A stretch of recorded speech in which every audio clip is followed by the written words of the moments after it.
I'll just go to the top of a completed freaking building. Are you telling me I don't have to build if I would ever join the server? No. No one has to build. I'm not forcing you to do anything. You could just play Minecraft for all I care. I don't care. Just... My only thing is that, like, if you want to build in the city, just ask me. Say, hey, EJ, I want to build this here, and that's about it. What are you doing? Stop following me around, you weirdo!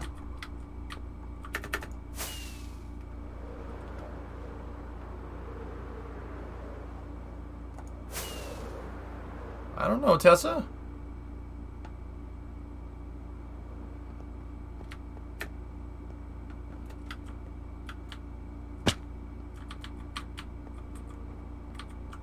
Alright. Anyway.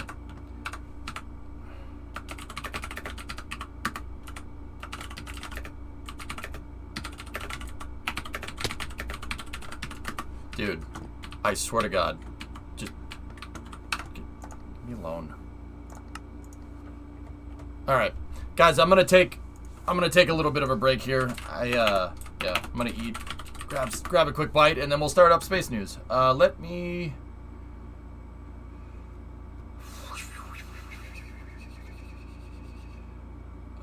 me figure out a video for us to watch here.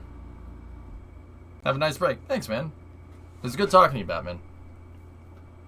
Sometimes it's good to level the playing field, you know?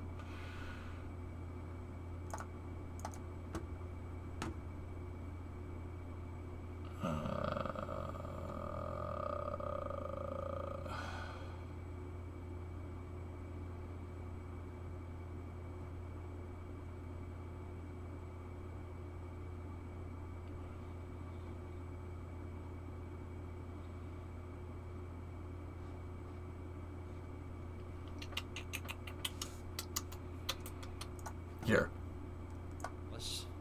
Alright, I got one. I got one for you. This is public resource, which is pretty sweet. Here, check it out. You guys will enjoy this. I'll be right back.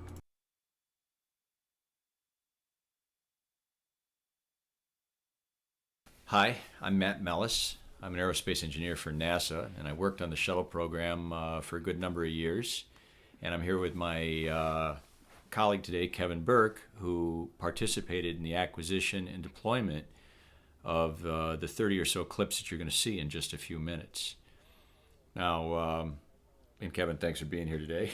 Glad to be here, Matt. What you're going to see is what I consider to be the best of the best state-of-the-art imagery on both film and high-definition video that the Space Shuttle program is capable of producing today.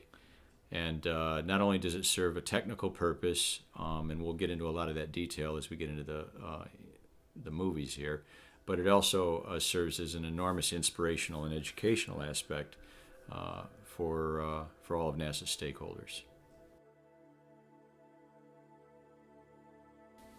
There's a number of intents that we have for this production, and one of them is to pay tribute and commemorate the shuttle program, which has essentially been a 30-year program, and it's nearing completion as we go to final print with this production. We also want to pay tribute to the men and women that made all of this imagery possible over the years of different missions and launches that we've had. And also to give a view that not very many people see outside the NASA family of these fantastic pictures that are used largely for engineering purposes, and to let everyone on the outside of the NASA family have insight as to what goes on with the shuttle when it launches. I think this is a very moving set of clips that you're about to see.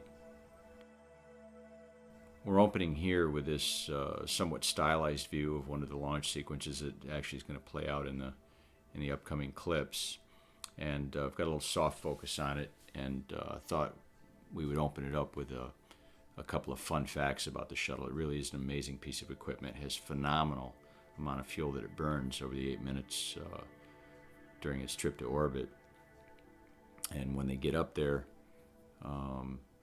in that short 8 minutes, they're going about 5 miles a second, which is a pretty spectacular achievement for a piece of machinery.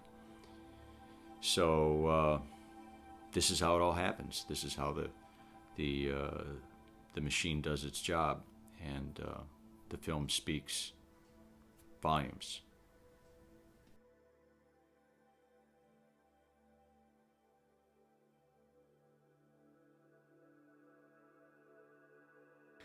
This is camera view E19. We commonly refer to this as Echo 19. And it's a 16 millimeter camera with a 10 millimeter field of view for the lens, the focal length of the lens.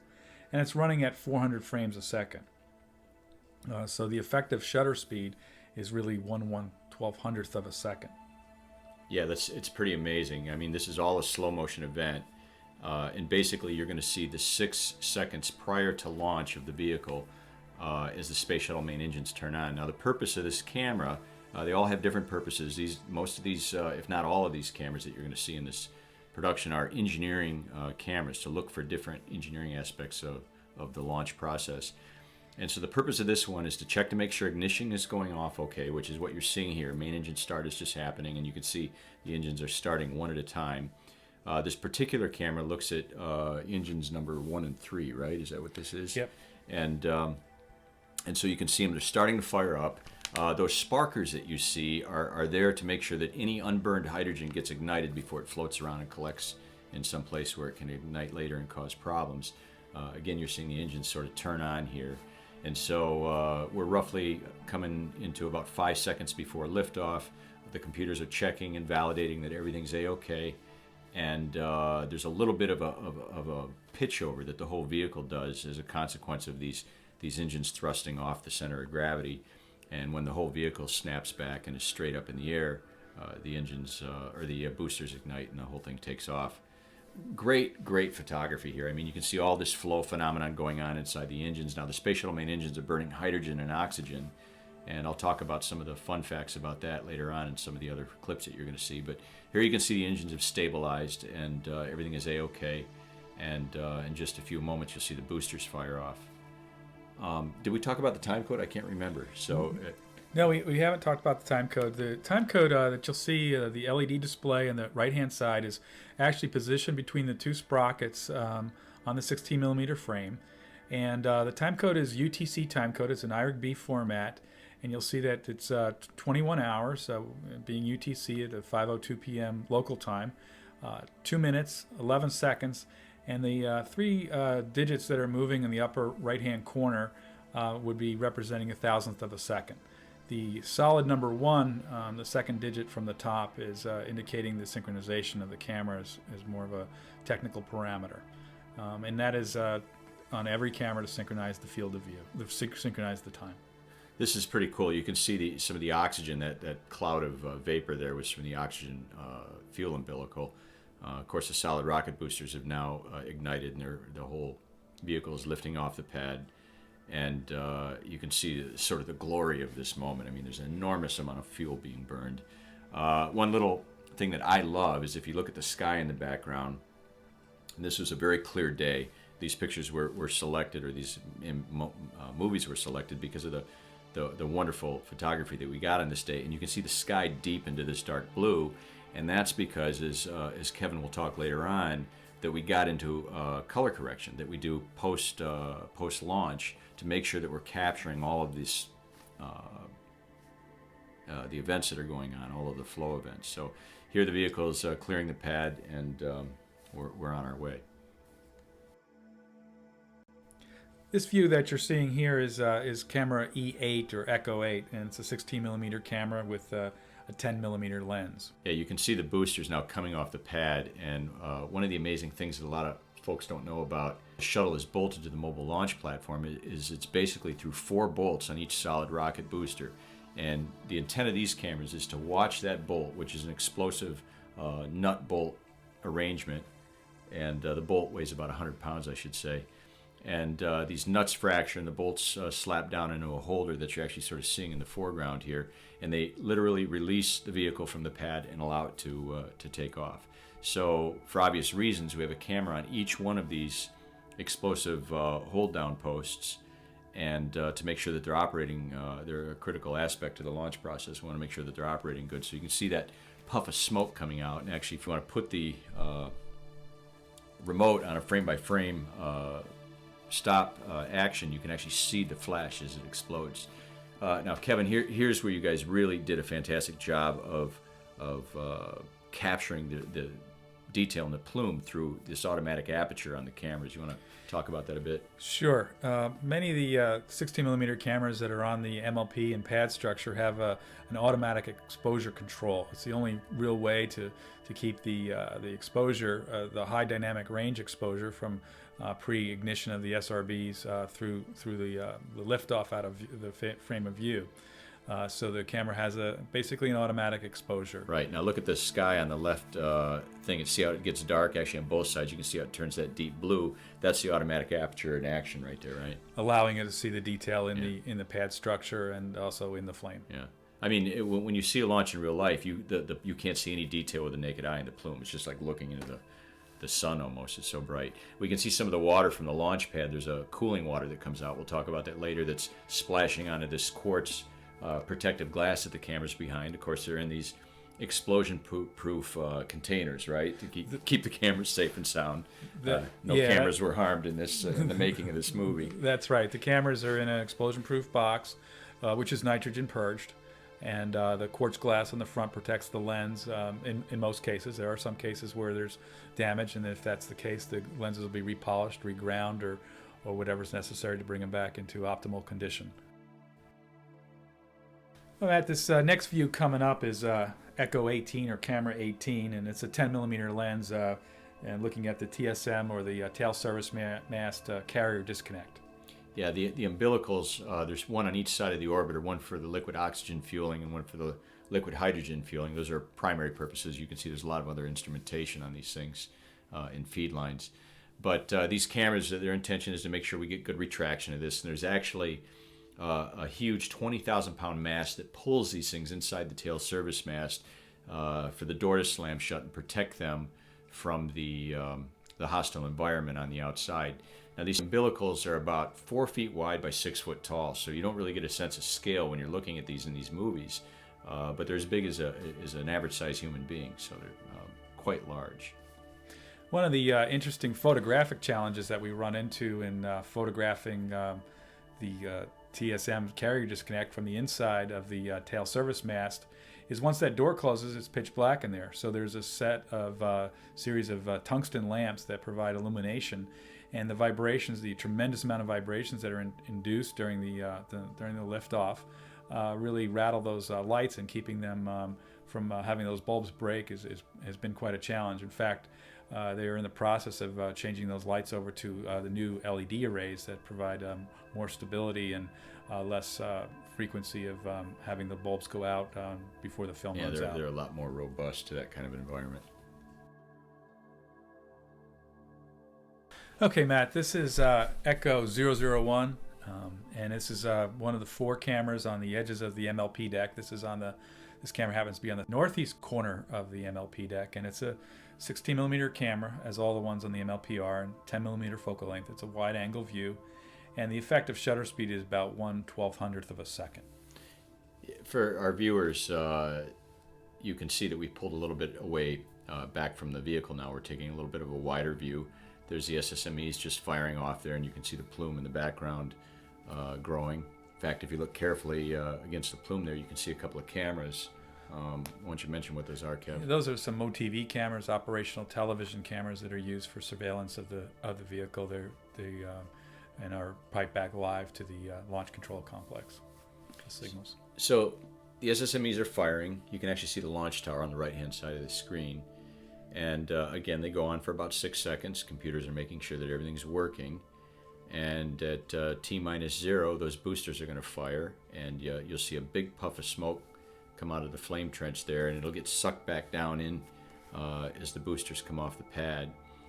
And these two sort of structures, one standing just to the left of the left booster and one standing just to the right of the right booster, are called rainbirds. And there's some piping sort of flat against the launch pad as well that sort of connect all these things together. There go the boosters firing. And all of this fresh water, 300,000 gallons to be exact, comes pouring out of those rainbirds and onto the launch pad to deaden the acoustic noise and cool the pad down. So that's where the water comes from on some of these camera shots. And here you can see the AEC, the automatic exposure control on the cameras taking over as the booster plume comes into view, and allows to see the AEC allows you to see the detail both in the plume as well as in the vehicle and the structure itself. And you can also see very good detail on the deck of the MLP. Now, we talk a little bit about the purpose of each one of these cameras, and this one is to look for some structural anomalies on the vehicle, some thermal insulation failures we might have on the tiles or the blankets, etc., and how the water is getting dispersed on the pad. And also we're looking at debris, and actually you can see here that we've got quite a bit of debris in the field, and debris is a big concern for the shuttle folks, and we want to keep an eye on it to make sure we don't have anything that's going to threaten the vehicle. Now, Matt, you can see that this is this is camera Echo 4, E004. It's on the corner of the MLP deck, and very similar in field of view to the camera we just looked at. One of the things I like to point out is you can see one of the camera box enclosures we were talking about a little bit earlier on the left-hand side of the frame, right in front of the left SRB. Yeah, and in fact, as we mentioned earlier in the piece, there's about 125 cameras or so, actually more, that document any given launch. And so for brevity in this piece and to make it watchable, we had to have a lot of film hit the cutting room floor, and it was really difficult for me to cut a lot of it out because I loved all of the footage. I'm a fan of each and every camera, but that little camera there didn't get its day in the shade. That film of the booster had to we'll have to have that for the director's cut in the future. And just to give you a perspective, this camera originally captured this scene at 400 frames a second. So it's being played back at 24 frames. So it's about 1/16th of the speed that it was actually captured at to give us a real-time view. Now you can see here how absolutely gorgeous the day was. And as we mentioned earlier, it was about 5 o'clock in the afternoon.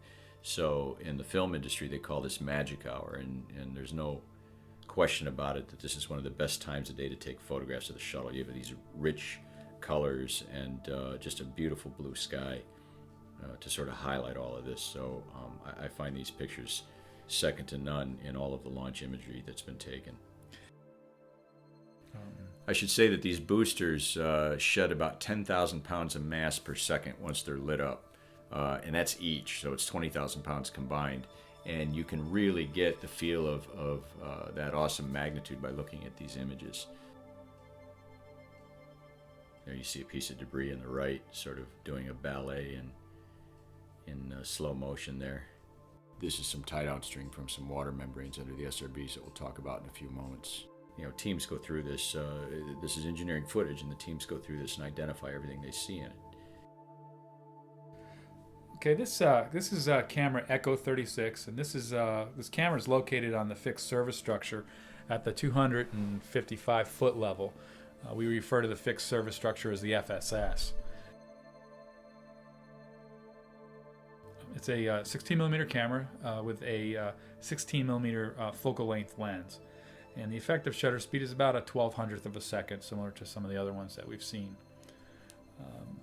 This is a long clip. In fact, this is probably the longest clip that I sort of chose for the production. There's a lot going on in here, but it looks a little boring for a while because those engines are on for a long time. So we're still at 400 frames a second here, right? Yes. Yeah, okay. So there you see the main engines igniting. You can see all of this water pouring into the flame trench. There's the big flash, the hydrogen and the oxygen lighting up. I should tell you that coming out of that external tank, inside there, the cryogenic propellants, liquid oxygen, liquid hydrogen, 750 gallons a second of liquid hydrogen is pouring into that engine cluster, and 280 gallons a second of liquid oxygen. All of these things being combined effectively instantly to create this fantastic combustion process, burning 3,000 pounds of propellants to turn it into water vapor every second. And it's almost invisible when it comes out of the engines. So the engines are turning on now, and you can sort of see them glowing against the water pouring into the flame trench. That water's there primarily to deaden the acoustic noise and to keep things cool. And you've got a good look at the belly of the orbiter here. One of the purposes of this camera is to look to see if we lose any tiles due to the shock of ignition of the solid rocket boosters. Now, You're going to see the boosters turn on in just a couple of minutes, and you see those red sort of ribbed surfaces there inside the flame trench. Those are actually membranes to hold water, and those will get burned away, and you'll sort of see that in the film when the boosters fire. There you see them right there, and there's water in there that's sort of getting jarred loose and turning into steam. And I'm assuming, I don't know for sure, that it prevents sort of a recirculation of the exhaust at liftoff. Probably, again, acoustic deadening noise. And there you see those boosters firing off. Look, if you look in the upper left-hand corner, you see the umbilical falling backwards there. And then look at how the space shuttle main engines are punching through that water in the flame trench. That's really cool. Yeah, it is quite a dramatic shot, and you can see the auto exposure control on the lens, as we've talked about on some of the other views, really helping to be able to see the detail on the SSMEs punching that hole, as well as looking at the plume from the SRB, and seeing the edge of the belly of the orbiter too. See, the SSMEs aim a little bit off kilt there, and you can see them hitting the upper part of the mobile launch platform as they rise off. Amazing that they capture all that detail in the SRB plumes. It's good stuff.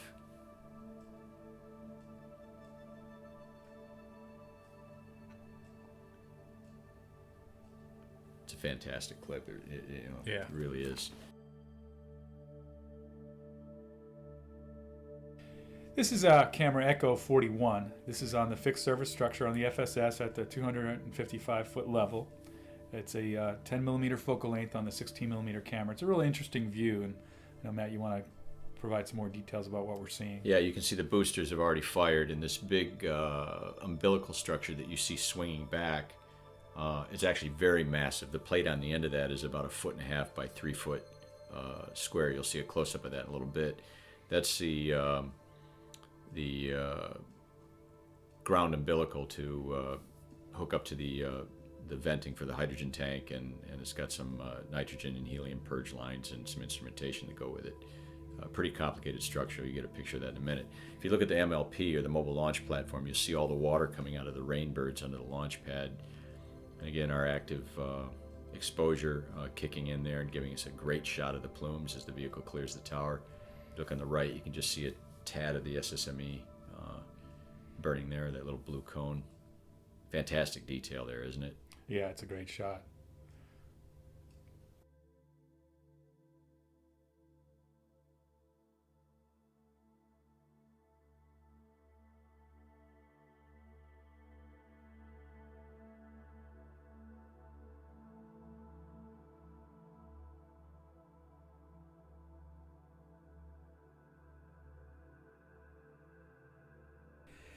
Echo 40 is one of my favorite shots, Matt, and this is on the fixed service structure on the FSS at the 275-foot level, just a bit higher than the two previous views we saw. And this is really an incredible view of not only the orbiter, but the beautiful ocean, the late spring day in Florida, and very nice lighting on the tank, and as well as you'll see on the orbiter surfaces.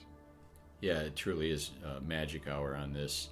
That orange tank, for those that aren't all that familiar with the shuttle, that's foam. That's insulating foam on the tank to keep the cryogenic propellants cold on the inside. Liquid oxygen, liquid hydrogen are pretty chilly when they get into their liquid state. You can actually virtually look into the cockpit here. If you look carefully, you can see the ocean right through the window, just briefly there for a moment. Kind of fun. There's Discovery in all its glory. This engineering view is to look at any possible issues with the tiles or the thermal protection system on the vehicle. And look at that. Absolutely gorgeous. You can see some of the flakes of ice sort of tracking the vehicle as it moves upwards. Remember, as we mentioned earlier, that 3,000 pounds of water vapor a second is coming out of the space shuttle main engines on the back. It's pretty incredible, and it's virtually invisible.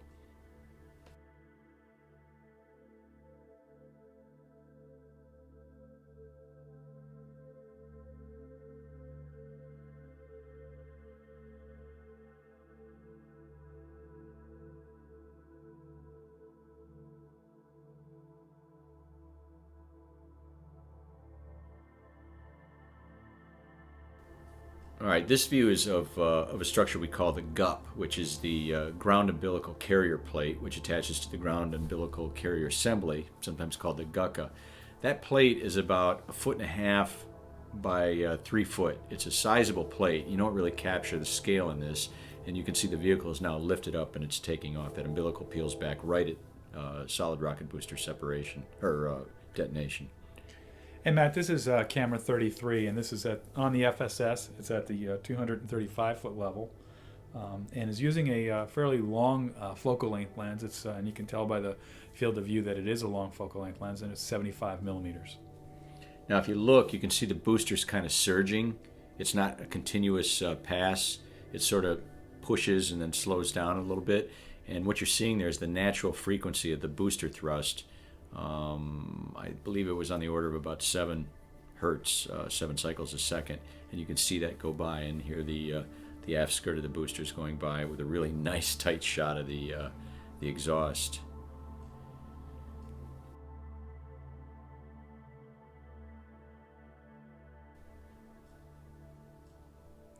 This camera view is on the pad perimeter. It's located at camera site 3. It's about 1,273 feet away from the vehicle, and it's the first in a series of the 35 millimeter cameras, which we'll be seeing in the upcoming sequences. There's a lens on here. The focal length is 500 millimeters or so, and the effective exposure is a 1/450th of a second, and the camera's running at 180 frames per second.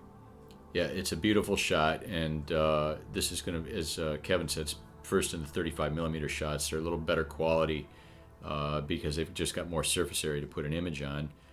You can see the SSMEs firing and all in nominal operation here. And as soon as they pull away from the pad, you'll see the left booster in the background, centered between the two service tail masts. And just a gorgeous shot right there, looking at the steam coming off the SSMEs. And this is a fantastic capture of what remains behind after the vehicle clears the towers. You have all of this water and steam being pushed around in this amazing hostile acoustic environment. I mean, look at what's going on there. This is all acoustic noise and shock coming from the boosters and the SSMEs. Camera 63 is located on the pad perimeter. One of the camera sites. It's 1,270 feet from the vehicle, and it's using a 105 millimeter lens. The camera's running at 180 frames a second, and that's pushing about 630 feet of film through the camera per minute. Quite a fast rate, especially for 35 millimeter. Yeah, you can see the sparkers going there, just getting ready to turn the main engines on.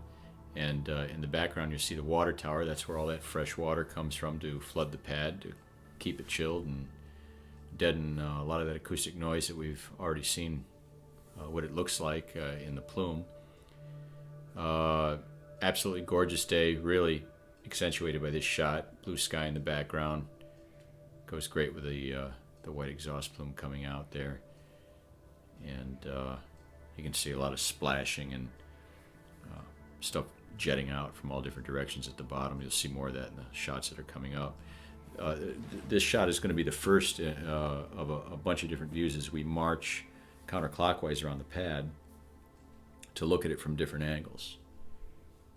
And there you can see the boosters have fired, and you see it all coming out the other side of the flame trench. And beautiful shot of it coming off the pad. And the lighting at 5 o'clock in the afternoon on this late spring day is just about perfect from this camera view. Of course, it won't be perfect for all the views, but certainly is a nice angle and really illuminates the vehicle as well as the structure very nicely. Yeah, I like when the vehicle leaves. I left a lot of these shots run long because I thought it was kind of neat to see what happens afterwards, and you can just see the whole service structure here being engulfed in steam and exhaust from the solid rocket motors. Now, one interesting thing about this particular 35 millimeter format is earlier we mentioned about the time code. And the iRig time code is burned in with an LED display, and on the 35 millimeter format, it's actually in part of the image area because the 35 millimeter format has 4 sprockets per frame. So there's no way to position the LED time code in between the sprockets like we can on the 16 millimeter Right, views. right. So if you looked at the 16 millimeter, you could actually see the sprockets at the top and the bottom of each frame, and those aren't visible in the 35 as you see here. The camera number is on the lower right hand display of the LED time code, and it's in this case it's camera number 62. So the 35 millimeter format also allows us to put a camera designator number that's fairly often used, just to help for viewing purposes and tracking purposes. This again is a 105 millimeter lens, and is on the pad perimeter, approximately 1,270 feet from the vehicle. Look at the absolute force that all of this stuff is coming out of there. I've talked earlier in the piece about how much is coming out of the solid rocket boosters, 20,000 pounds combined, and then the SSMEs are losing 3,000 pounds of liquid propellants a second. And that really shows up here when you're looking underneath the launch platform. You can see that all of that stuff doesn't have anywhere to go, which is why it's vectored out on both sides, so it can be sort of safely directed away from the vehicle, so there's no rebounding or sort of backflow, so to speak. And one thing we haven't had a chance to talk about earlier is how the cameras are triggered. Currently, the camera's all triggered using the POX, or the photo optical control system, which triggers all the cameras on the pad perimeter, on the fixed surface structure, as well as the MLP. And it's quite a sophisticated system to synchronize and trigger all the cameras based on the launch clock. Yeah, it's undoubtedly a very complex system to have all these cameras operate flawlessly for each launch. They're very important, if not critical, for shuttle launches, and it's an amazing achievement that all the men and women who work on this are able to do it with such a degree of reliability every launch. Another shot here is, as I said, moving around counterclockwise. You see the SSMEs, or the boosters, are just firing, and there you see the gut falling back, as we talked about earlier, the umbilical assembly.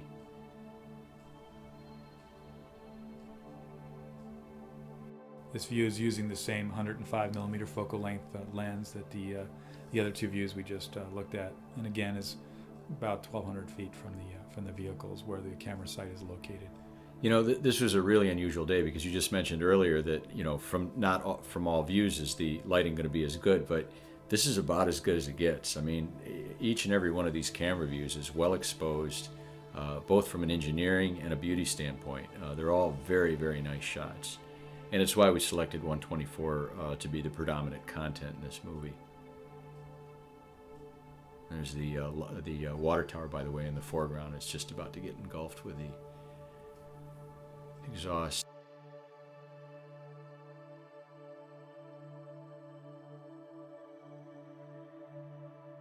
This is Dog 68. It's a 35 millimeter camera, and it's really intended to be a documentary camera. So it's running at 28 frames per second, not really a high-speed camera. So it's almost real-time, a real-time camera view. It's just a really beautiful shot, and because it's a documentary camera, we're able to enlarge the aperture so that the timing block isn't taking up image area, and present it in its widescreen view, and I think it's quite dramatic. Yeah, from a beauty standpoint, this is probably at the top of my list for favorites. It's just gorgeous quality, fantastic color saturation, and very unusual for shuttle photography to be so beautiful at the same time.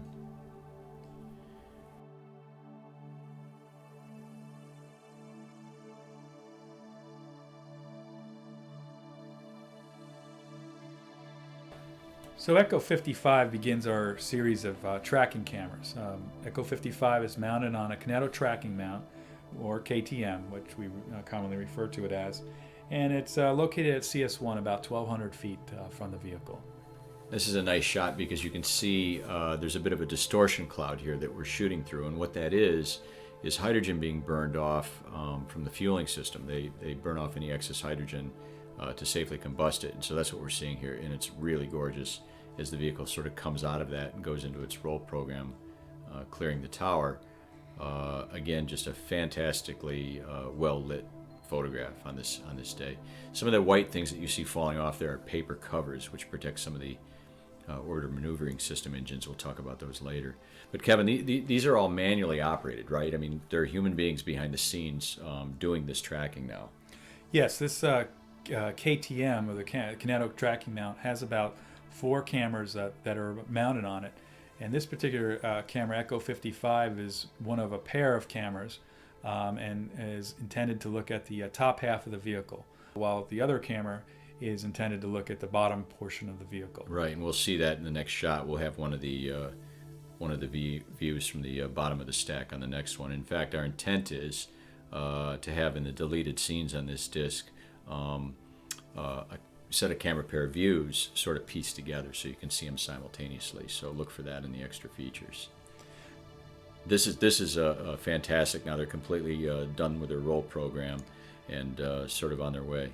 Yeah, the intent of that camera shot is only for the first 1,200 feet of the ascent. Is really the intention of that view, and that takes about 18 to 20 seconds, I believe. Okay. Now this is camera 52. And this, of course, is at the bottom of the stack now, so it's a little different view, and but part of a camera pair again. Right. This camera is, as you said, is 52, and this is located on camera site 2, and is about the same distance, 1,200 feet, 1,270 feet from the vehicle. Nice shot of the SSMEs there. It always amazes me how transparent the exhaust coming out of the SSMEs is. Now this kinetic tracking mount is controlled by an operator, manually controlled by an operator who's sitting in the LCC on the second floor below the firing room. And the person, he or she, is using a trackball to track the vehicle. And it's pretty tricky because they're just looking at a little video monitor. And the vehicle is moving much faster in real time than we're seeing. We're seeing it at 1/5 the speed in this particular case of what it is in real time. This kinetic tracking mount also has HD TV cameras that are mounted that are used for what we'll call quick look, what's called quick look, to look at these views in real time and then in near real time when they start the image analysis.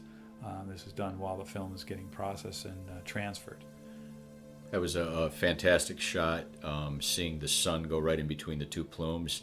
And in fact, it gives you an idea how bright these plumes are to the naked eye, because the sun, as it passed through there, wasn't much brighter than the plumes that you saw. Wonderful shot showing the column of fire that the vehicle rises on, and it really contrasts nicely with the blue. Again, highlighting why STS-124 was really the correct mission to sort of springboard off of, to show all the beautiful film.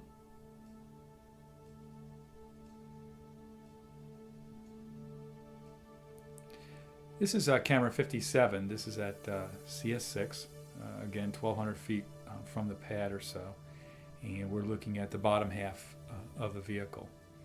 As I mentioned earlier, the camera is mounted on a tracker. A KTM tracker has 4 or 5 different cameras on there, and this is the lower half film camera looking at the bottom of the vehicle.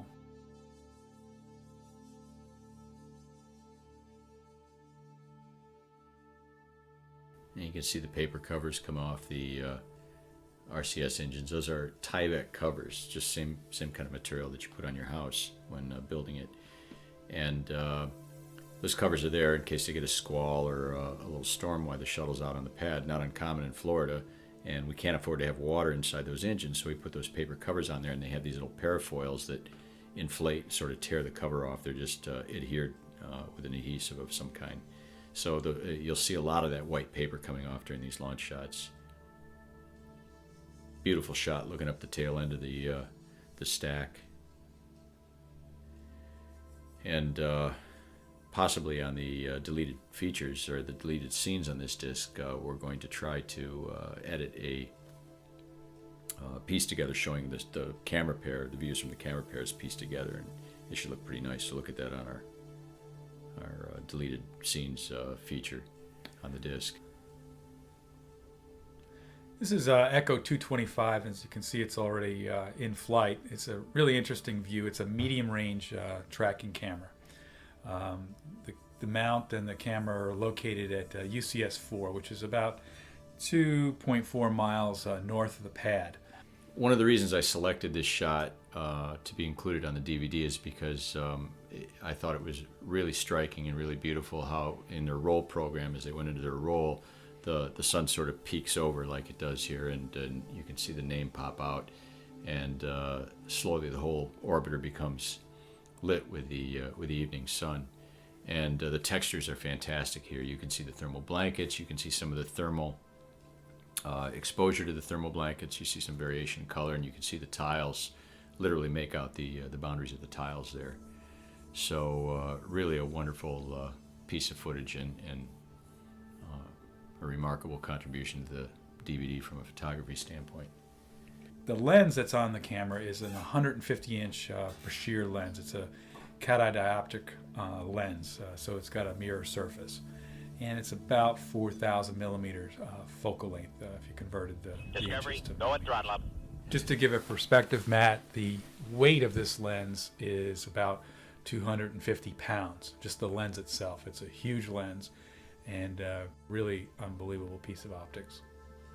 You can really see a lot of nice textures on this shot too, on the booster. If you look at the forward part of the booster, you can see the access panels and that big line coming off of the external tank. That's actually the oxygen feed line on the external tank. That's where that 280 gallons a second of liquid oxygen are flowing through to the main engines. That feed line's about 17 inches in diameter, so it's a pretty beefy system.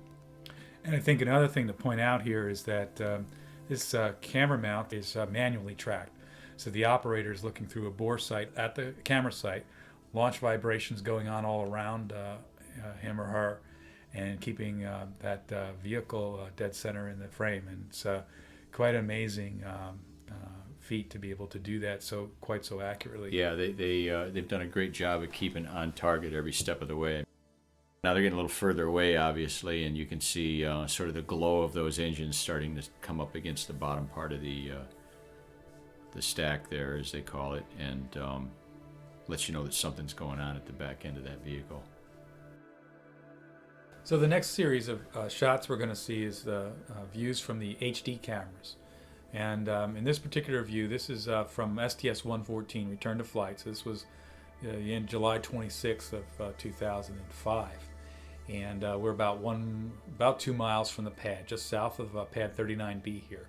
And the camera is cocked at a 45-degree angle to enable maximum use of the 16:9 aspect ratio that is available with the HD TV cameras. Now, it's important our viewers take a good look into the left window there. You can actually see Eileen Collins, who commanded this mission. You can see her suit inside the window. Absolutely amazing. And this is a first, right? This is a first in the program. We started using high-definition video after Columbia. And that was one of the first times we saw this level of detail in photography. That is correct. So this particular camera view is EHV 225. This was recorded on STS-117. It was in June 2006. And the camera is running at 60 frames a second, as all the HD TV cameras do. The orientation of the camera is cocked at 45 degrees to make maximum use of the aspect ratio of the 16:9 frame to get as much of the vehicle, space shuttle vehicle, in the frame as possible. This particular shot I chose because it's well exposed and it shows a beautiful sequence in the roll program, but you also get this really nice vapor phenomenon as the vehicle accelerates to higher speeds. And this is not always visible to the for every launch. It's a consequence of atmospheric conditions, dew point, humidity, etc. So I thought it was kind of a nice touch to this particular image.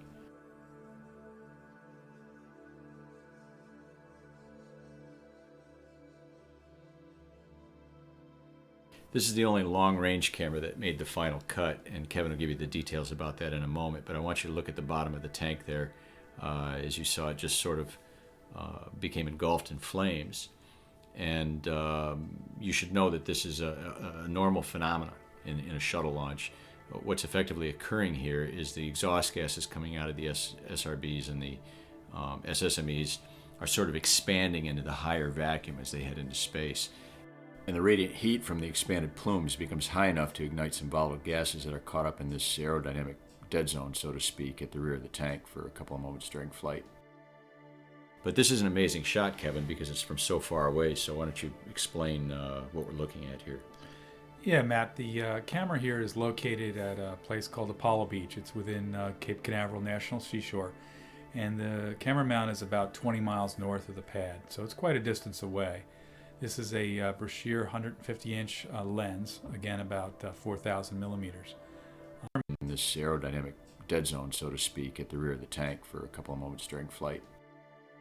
But this is an amazing shot, Kevin, because it's from so far away, so why don't you explain what we're looking at here? Yeah, Matt, the camera here is located at a place called Apollo Beach. It's within Cape Canaveral National Seashore, and the camera mount is about 20 miles north of the pad, so it's quite a distance away. This is a Brashear 150-inch lens, again about 4,000 millimeters. So quite a distance, and the tracker, as we mentioned earlier, is manually operated. So it's an operator looking through a scope and using a trackball to keep the vehicle in the field of view. It's also difficult for the operator because of the distance to see the vehicle at launch to sight the pad. Yeah, it's just so a tiny point of light, right? So he or she grabs it on the fly, and it's quite a skill level that needs to be developed in order to do that. Well, and of course we watched our solid rocket boosters separate, which is sort of at the tail end of what we can see with all of the tracking cameras.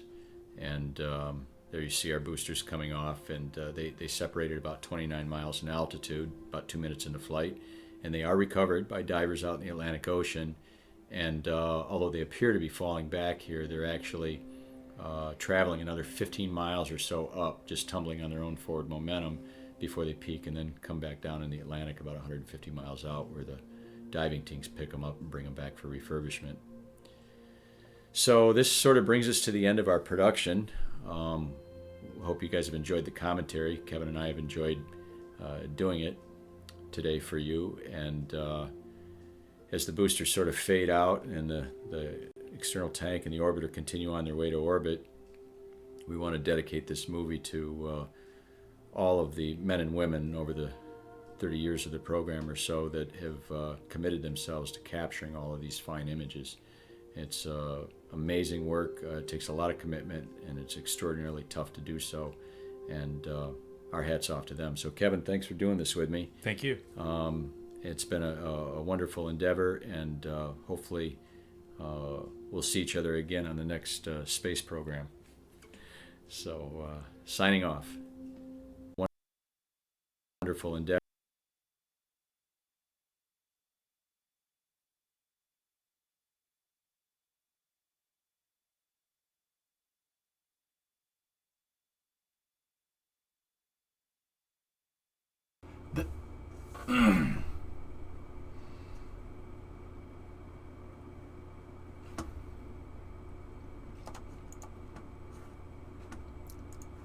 Royalty free. I don't think that word means what you think it means. That phrase. Yes. I hope you guys enjoyed it. That's Ascent. It's a really, really awesome documentary on like shuttle and stuff. My favorite is the which one is my favorite shot? Hold on. This one right here. This guy. This guy is the best. Right? That's this one. Just Mutter, I haven't had time to check it just yet, dude. I ended up playing Tarkov until 5 in the morning. So yeah. That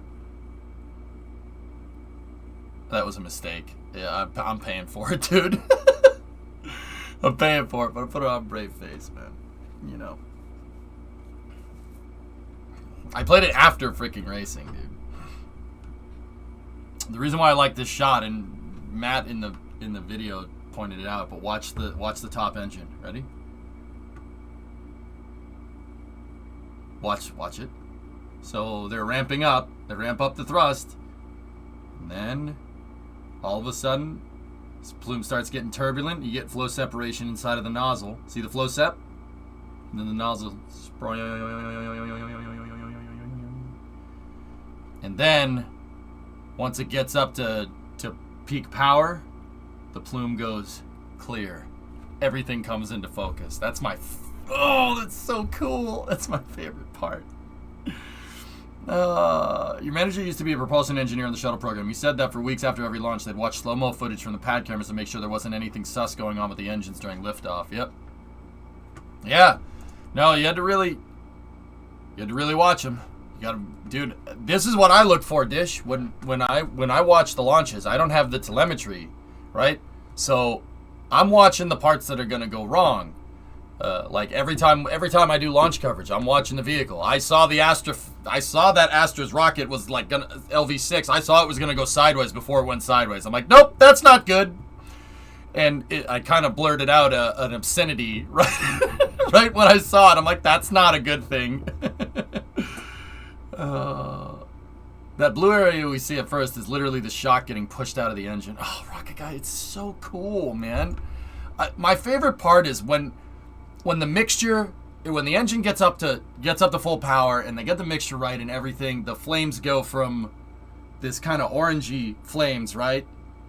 And then everything focuses. I don't know. It's something about that. It's just like...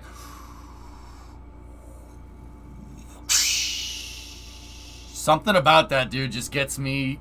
Oh, that's so freaking cool, dude. That's so awesome. That's freaking magic, man. It's magical. Look at that. Oh, so cool. It's like a cutting torch. That's right. Yeah, it's like an acetylene torch. You gotta... When the rocket engine goes up, sometimes they start them fuel rich, dude. And some of them just run fuel rich. But yeah, when the mixture gets up, when the two turbo pumps spin and then it goes, and it just like, oh, that's cool. That's cool, man. Fly, you piece of junk. That's right. Oh, like here, I'll show you. Like, and you got to remember, all that happens in like 5 seconds. Here. Actually, you know what? This one's better. Watch. Let's go over here. To orbiter internal power at this time. Discovery is... And we're going to see this again with SLS, but... Fuel cells. Coming up on a go for all systems start. It's just a frickin' rush, man. It's... see, TVC checkout right there on the shuttle. They'll do that with SLS, too. And we have a go for auto Ground launch sequencer, GLS. It's going to be good to hear those words again. Of all the vehicle's critical functions. T-minus 17 seconds and counting. 15. 12. 11. 10. 9. 8. 7. 6. Start. 2. 1. Boost ignition and liftoff of the Space Shuttle Discovery, returning to the space station, paving the way for future missions beyond.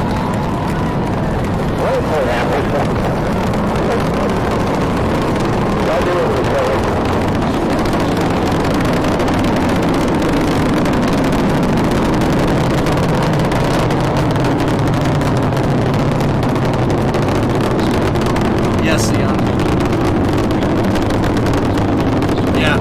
SDS 117.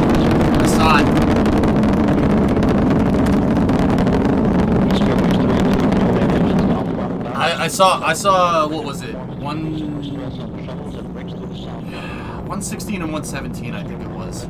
I saw one of them from far away, from my apartment in Orlando. It is... Shuttles are loud, man. Loud. That's all I can say. Loud. Very loud. I've seen Falcon fly. I saw Falcon Heavy fly. The shuttle, it's just something. It's something about the noise that those SRBs make, man. It is loud. You feel it right here. Oh, man.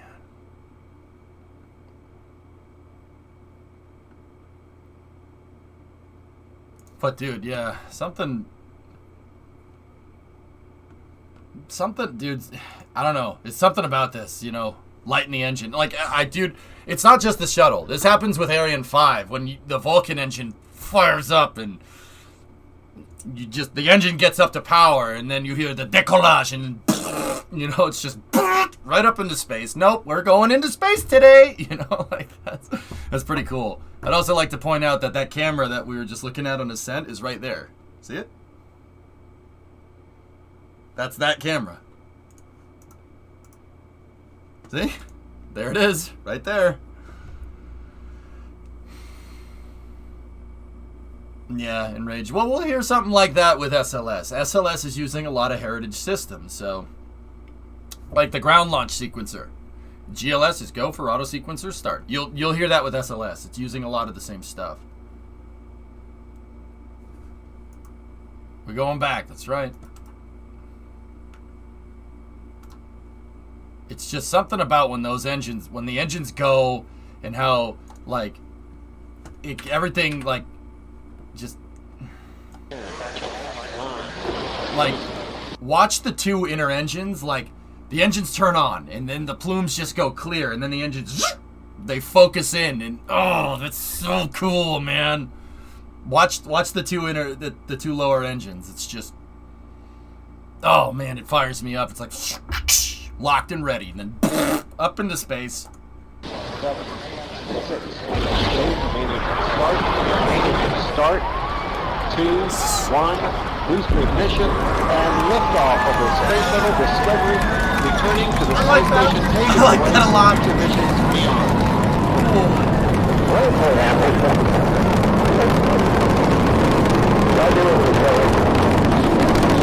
Oh, that's nice.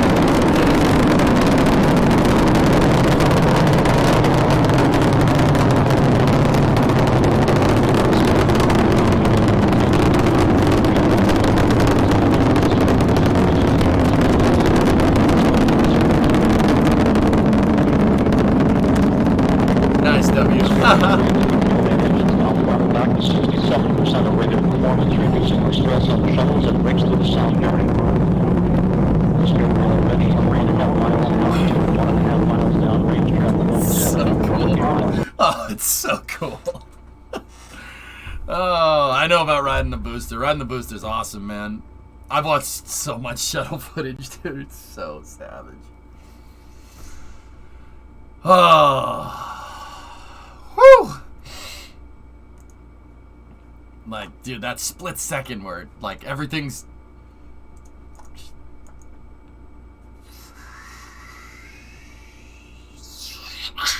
locked in. Oh, that's so freaking cool.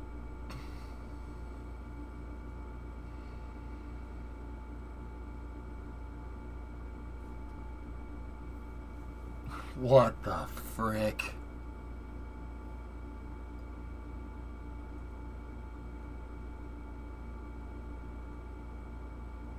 Oh, man.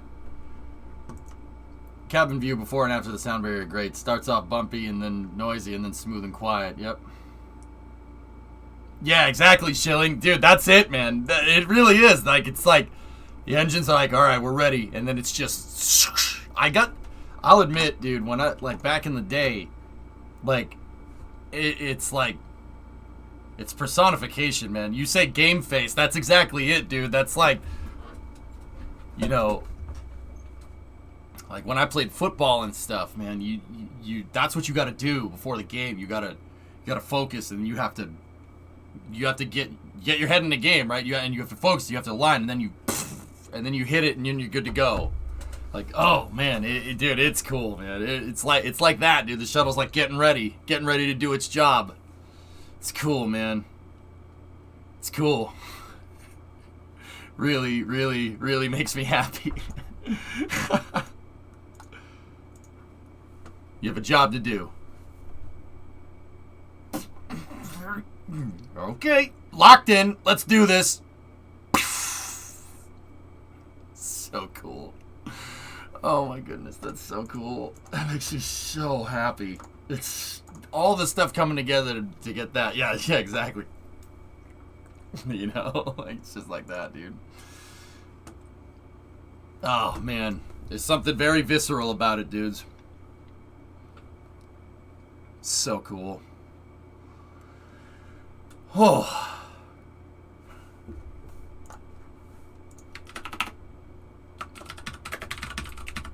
Can we just start up Space News? Can we, just... Yeah, you know, we need to just give me a second.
Oh, that's so cool. You want a link? That's an old video, dude, but that's still a good one.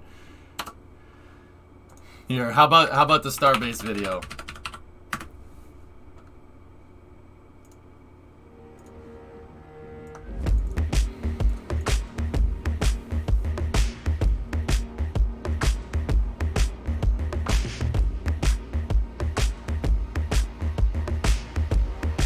Yeah, boom.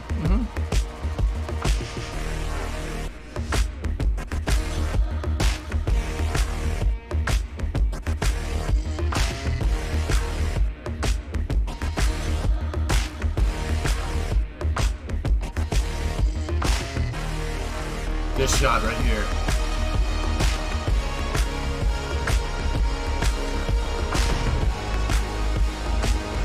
What the frick?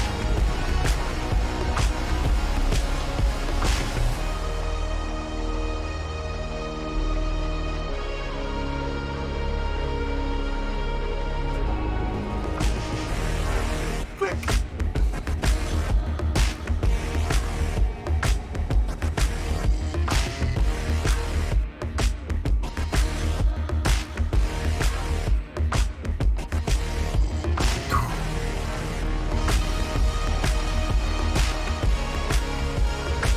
Me too, Masi. Yeah. We'll see an even bigger hop soon, though. Sooner rather than later.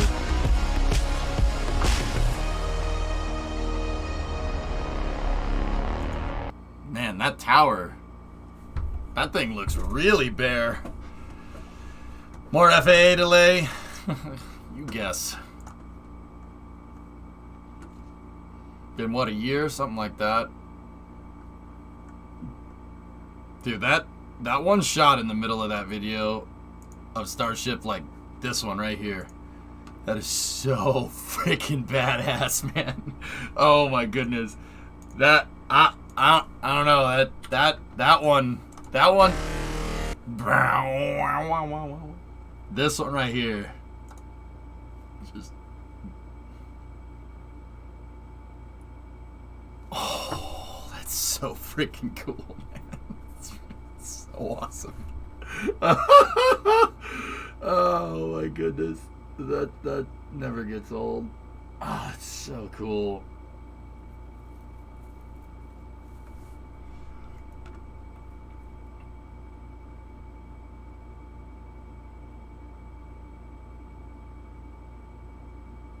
Dude, and this too, the three Raptors, just target lock. It's, no, that's the same, dude, that's the same thing. It's the same thing. I'm like, oh, that's so legit, man. Oh.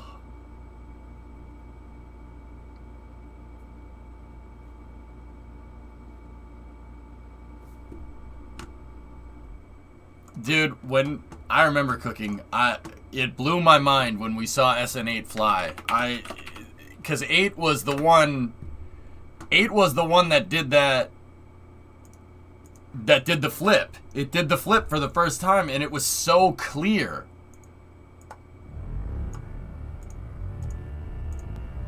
Like, you saw that everybody thought that flip and burn was bullcrap, dude, until this happened.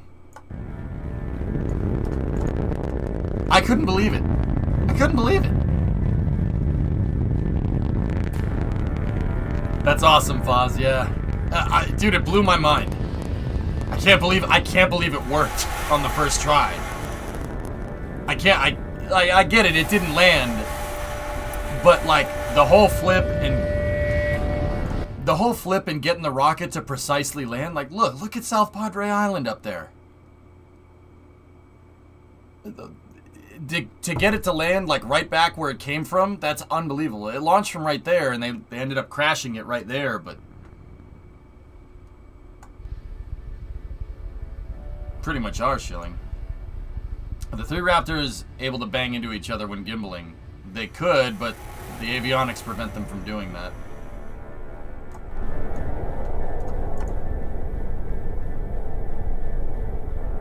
A fin did survive, that's right.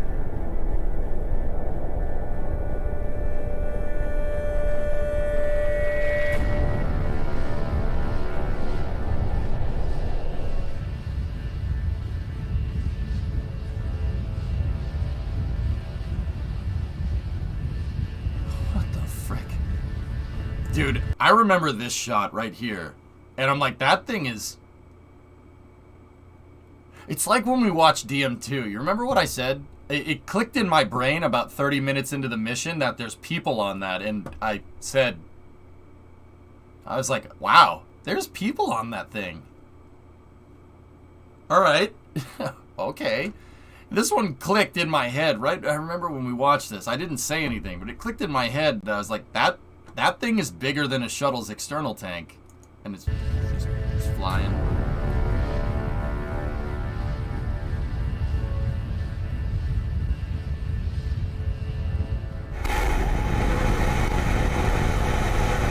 This next shot.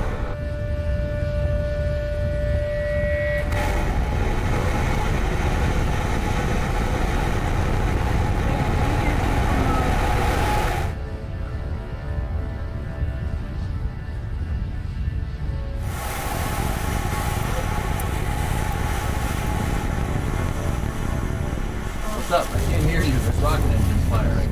Yeah, it exploded. I know. Was this a new SpaceX video? No, it's just an old one that we're looking at. Oh, I was just wondering if you needed anything from the bodega. That's Just mac and cheese. Guinness or anything. I want wine. That's why I'm going. Get some claw and some Guinness.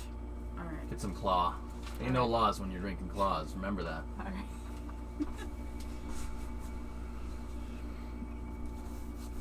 I loved your reaction. You know that Elon saw that, right? Yeah, Malik. I know. I know he did. He liked Scott's tweet. It blew my mind, man. And you know what's crazy? It doesn't... I've said this before. I've said this many times. It doesn't... I look at it, right? And I'm not blown away by what I don't understand. I'm blown away that I understand what the vehicle is doing. I understand what Starship's doing when it flips like that. I know the aerodynamics. I know the propulsion. I know what it's doing.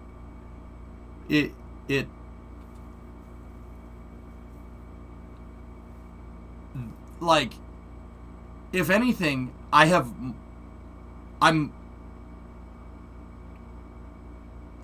it's hard to say. Like, I'm more blown away by it now that I know. Not now that I know. The more I understand about rockets, the more I'm blown away by it. Because you'd think that once you understand it, it's like, oh, all right, that's cool. You think that it would be, oh, yeah, all right, I get what it's doing. Yeah, you know, flipping over, the engines are firing, the vector and the thrust. Like, I get it. But you'd think that it gets boring once you figure out what it does. It doesn't get boring. It gets better. It gets better. Rockets get better. Every time I see one go, even right now, it's just... It's so cool. like understanding what it does and how it flies, and I'm more fascinated by it, not less, which is weird. It's a weird correlation there. Yeah, right, Gold? How do they compensate for roll control? The flaps do this. Front left goes up, back right goes up, and the thing can yaw. No, not yet, Popsicle. The wet dress rehearsal hasn't happened yet. SLS is still out at the pad. Anyway,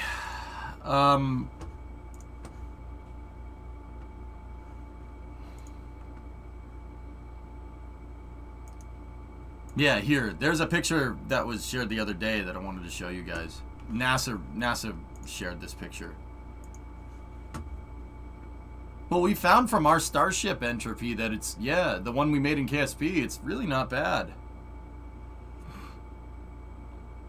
The rollout to the pad was supposed to take 11 hours, Solar.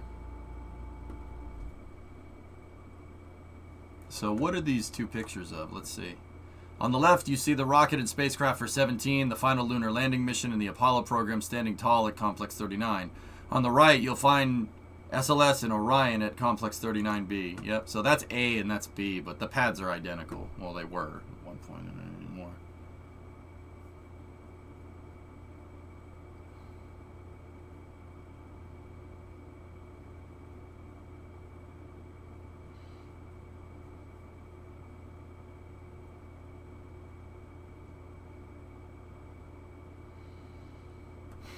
That rocket put people there. And this one will too, soon, but man. Is it better in some ways to have two SRBs like SLS rather than Chad Ultra Tier F1 engines like Saturn V? Well, I'll tell you what, Senchai, if I'm gonna throw away engines, I'd rather throw away solid rocket boosters. If we're going to throw away boosters, you know, if our heart's content on doing that, you know. Can we just paint that tower red? The red was aesthetic as heck, man. It looked great. But yeah, wet dress rehearsal should be done in the first week of April, guys, and then we'll see a rollback. And then they're going to go over all the data. They're going to check the vehicle and make sure it's still in the same condition that it was in when they left the pad after fueling and scrubbing operations. And then final closeouts, dude. Yep. Is the VOD of SN8 still up anywhere? I'm not sure. Maybe. Yeah, the orange, you know what, Boring? That's a good point. The orange makes up for it. The orange makes up for it. Dude, you know, I've seen thousands of renders of SLS on the pad like this. We've been looking at them for the better part of 10 years, right? And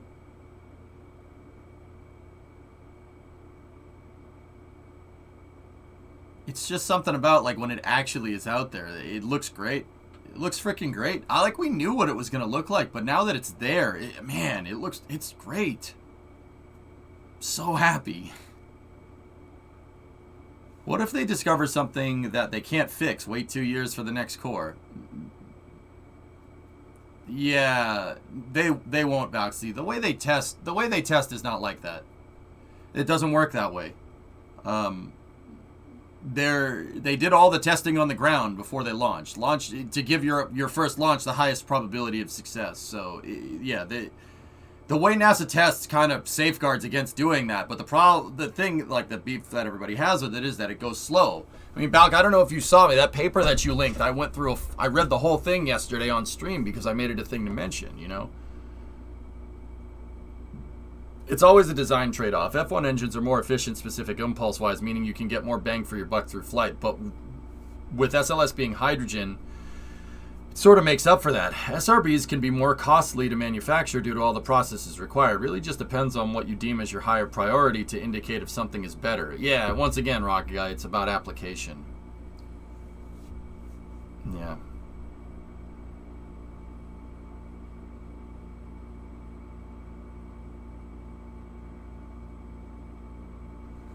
Yeah, you know what? Now that I'm thinking about it, Boring, you brought up a really good point.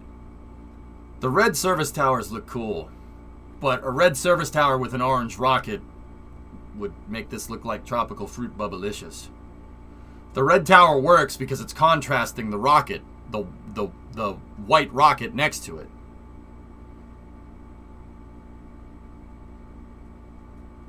Better is only meaningful when you have a rubric to measure with. Bingo. That's right. That's a good point.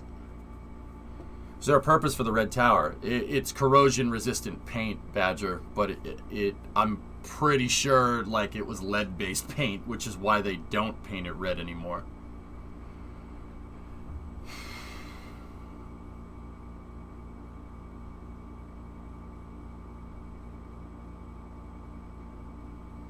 Yeah, that paper was very telling yesterday. Confirmed a lot of things that I suspected.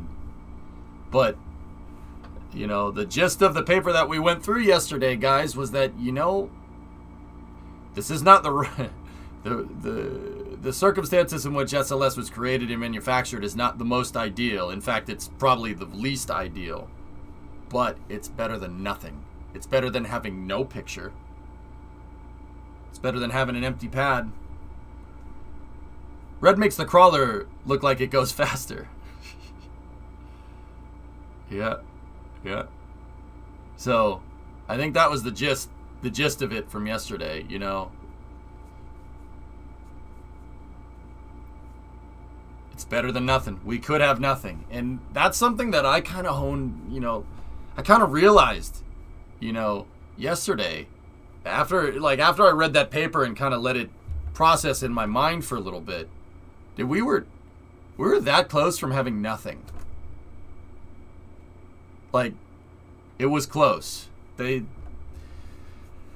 only reason NASA has an in-house rocket is because Congress saved it. Congress actually did something good for a change. Like, then they just basically threw money at the problem after that. So they did something good and then didn't do something good after that. But also at the same time, like, they wanted to put NASA entirely on commercial. They wanted to do it entirely on commercial. Make them completely beholden to commercial providers to get anywhere. And Congress told them to promptly frick off. So,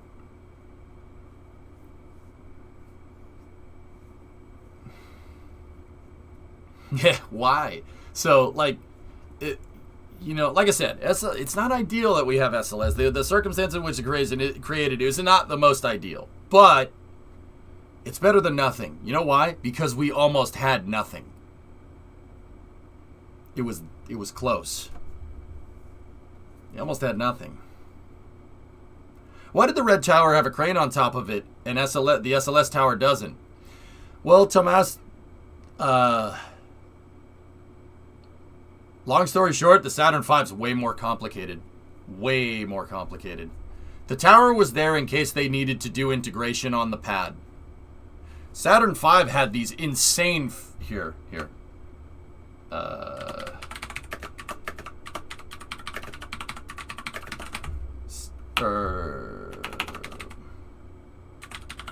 Saturn V had these insane mobile service structures so they could do payload checkout on the pad. Frankly... Like, the VAB was just designed to put the rockets together, and they can integrate payload in the VAB, but once again, they also had these gigantic service gantries that the crawler would pick up, and it was basically as big as the mobile launcher, and this is a payload changeout room, so they could do final checks on the payload before they put it on the pad. SLS doesn't need this.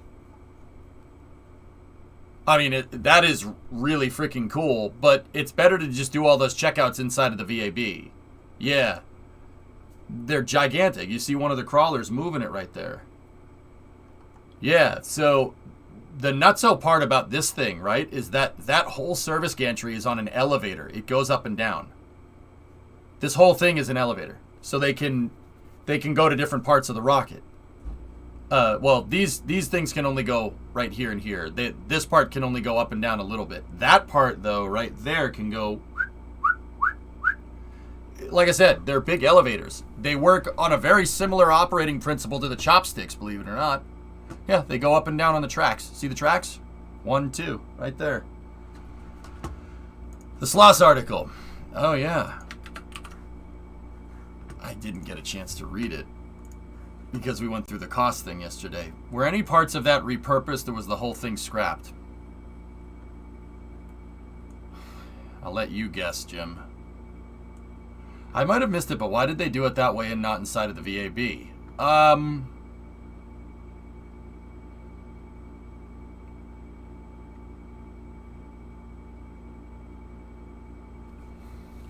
You know what, Morton? I'm not sure I have the exact answer, to be honest with you. I'm pretty sure it's so they could do additional checkouts, or if payload needed to be changed on the pad. Because you got to remember, Apollo is application driven, and it was all about doing it within a deadline. So if you think about that from that point of view for engineering, I mean, this is a guess. I'm trying to connect some dots. I don't necessarily know if they're there or not. Having the launch umbilical tower be able to integrate and having that fixed service structure be able to process payloads when you're out on the pad, my guess is there to expedite the process. So you can make room for another Saturn V to be built inside of the VAB. Or if you have complications on the pad, like if they were doing a wet dress rehearsal, you can quickly swap out parts with those service gantries. Because you remember, Apollo was on the clock, man. Had to get it by 1970, right? So my guess is that they built those structures for that exact purpose. But that's a guess. You would have to go look it up. I'm not exactly sure. Because, yeah, you're right. You know, you look at this and you go, couldn't they do everything in here inside of the VAB? Isn't that what the VAB was supposed to be for? Well, yes, but you say that, but that vehicle also exists. And like I said, we went from that paper that we read yesterday, looking at the costs of the Apollo program, like a refined version of the cost of the Apollo program. It very much seemed like Apollo, they didn't have waste. There wasn't waste. Everything was there for purpose, you know? There were some redundant things in the Apollo program, but like building 2 pads or building a VAB with 4 high bays and 4 launch control centers for a complex with 2 pads. There was some redundancy in it. But my guess is my guess with the mobile service structures is they have those for the same reason why they had 4 high bays in the VAB and 2 launch pads, just in case, because you're playing a high stakes game here because you're on a deadline. So, you know, when if you're thinking about it from that point of view, right? It's like, I should build 2 pads because if we lose one, you can kiss going to the moon goodbye. In fact, you know what the crazy part is? They didn't just build 39A and 39B. Everyone forgets that they hedged their bets hard, and that actually is a really cool story. Everyone forgets that NASA really hedged their bets for the Apollo program with this complex here. Who knows what this one is? When is the actual launch? For SLS, we're looking at May or June. They didn't just build 39A and 39B as a redundancy. They built this complex. Anybody know which complex this is? The mobile service structure was used to install the flight termination systems on the pad and not on the VAB. There you go, Rocket Guy. Yeah, okay, thank you.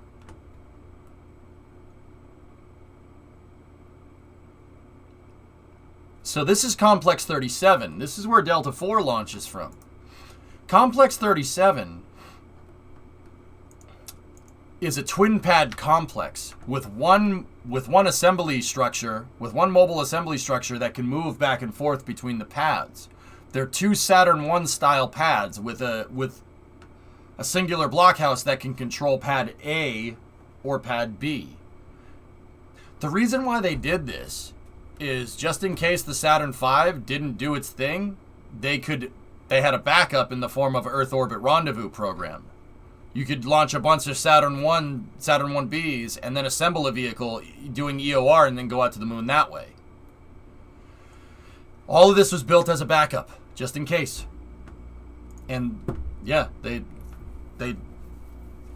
adds redundancy because once again, they were on the clock. I literally didn't even know that mobile service structure existed until like a week ago. So, Rocket Guy, this is for FTS checkout and installation. Got it. Yeah. 2 Saturn 5 pads, just in case. And then 2 Saturn 1 pads, just in case. Because once again, you buy in bulk. You're going to save money.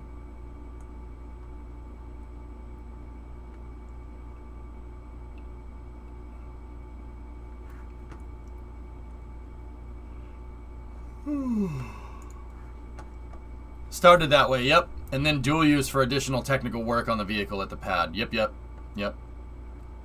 No, Jim. They wouldn't make this whole thing just for the flight termination systems. Weren't there plans to build 39C at one point? Yes. Mm-hmm. Also, that picture is going in my Saturn research folder.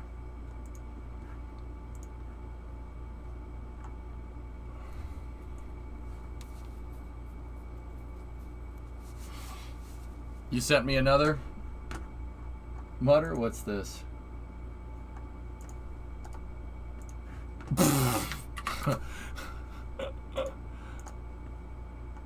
Oh, man, that's freaking cool. See? There's the tracks for it. 1, 2, 3, and 4. These structures can move up and down, which is really, really, really gnarly. That's really cool. It's a beast, Mutter. I have to check out that thing that you showed me.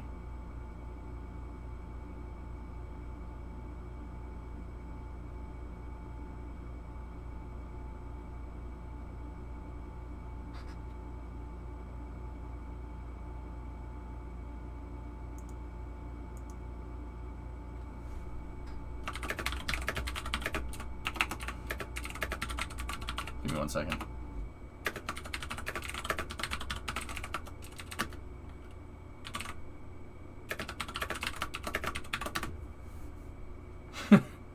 Alright, so nah, Magic is dead.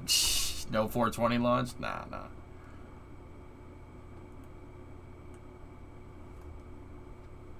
Yeah, Skogs. The FAA put a whole...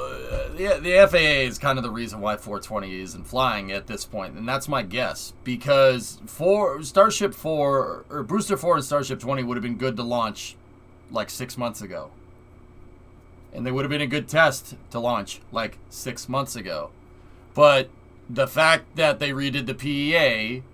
Now, don't get me wrong. Don't be, it's the FAA's fault. You know, stop. Just let it go. It's not that big of a deal. Basically, because they did this environmental review or the programmatic environmental assessment thing that's going on, SpaceX ain't gonna just you don't put SpaceX on hold. All right, they're just gonna keep going. And now at this point, it's outdated. SpaceX already built another better version of it. Yeah, there you go, Rocket Guy. I still find it odd timing on the sudden review, but sure. Solar, we can sit here and speculate, you know. I don't know. Maybe. I mean, I know what you mean. There's... Like, this stuff started happening right around 2020. But, you know, it's... I still will maintain... to this day that the FAA right now is not the enemy of SpaceX, but they ain't SpaceX's friend either. What the FAA is doing most likely is what they're most likely doing here is basically doing a programmatic assessment to be the end-all be-all of programmatic assessments, a baseline environmental impact assessment, basically. So if SpaceX wants to build another Starship complex somewhere and another private spaceport needs to go somewhere, they'll have data to compare it to.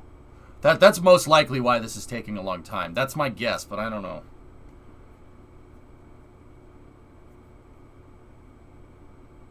Wasn't there initial approval for Boca Chica only for Falcon 9 and Falcon Heavy, thus the environmental review needing to be done? Yep.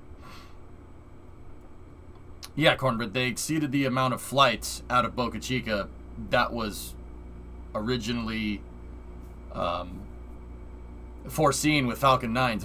If Boca Chica had become a Falcon 9 launch site, guys, we wouldn't be seeing launches from it very often. 6 a year at best.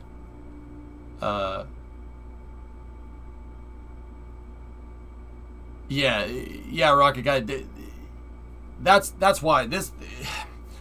It would have come to pass eventually, guys, which is why people that say that, oh, it's correlative with Rule 8, I doubt it. I really doubt it. What's most likely getting done now is that the FAA is making sure that they have a good baseline set of data for literally a commercial spaceport. You guys, okay, so remember this. Starship is not designed to fly once a year. It's not designed to fly twice a year. It's not designed to fly 4 times a year. It's designed to fly 4 times a month. That is a very, very, very different set of criteria than launching once a year. You know what I mean? It's very different. That has a very different environmental impact. And I understand. That makes perfect sense. Like, sure, okay. What they're probably doing is making sure that they understand what, in the same way that the FAA understands what an airport that has a lot of traffic. This is a spaceport that's going to have a lot of traffic. It's important to understand what that's doing right now. And if that takes another couple of months, that's fine. That's okay. I've always said this about the FAA and SpaceX and the PEA and, what's going on. If the FAA certify Boca Chica for flight and they say, yep, you're good, you can launch Starship with the criteria that we have here, no problem. If they do that and SpaceX launches something, right? And they start flying, and they start flying, and they start flying, and they start flying, and everything's good, and all of a sudden the FAA is like, wait, we forgot the Rio Grande Valley sea merchant or whatever, or sea urchin or whatever. You're killing it. You can't do this anymore. Stop. No, then I'd be like, what the hell? Hey, you guys had like a year to figure this stuff out. Come on. But also, with that being said, there's no way you can predict all the reasonable outcomes here,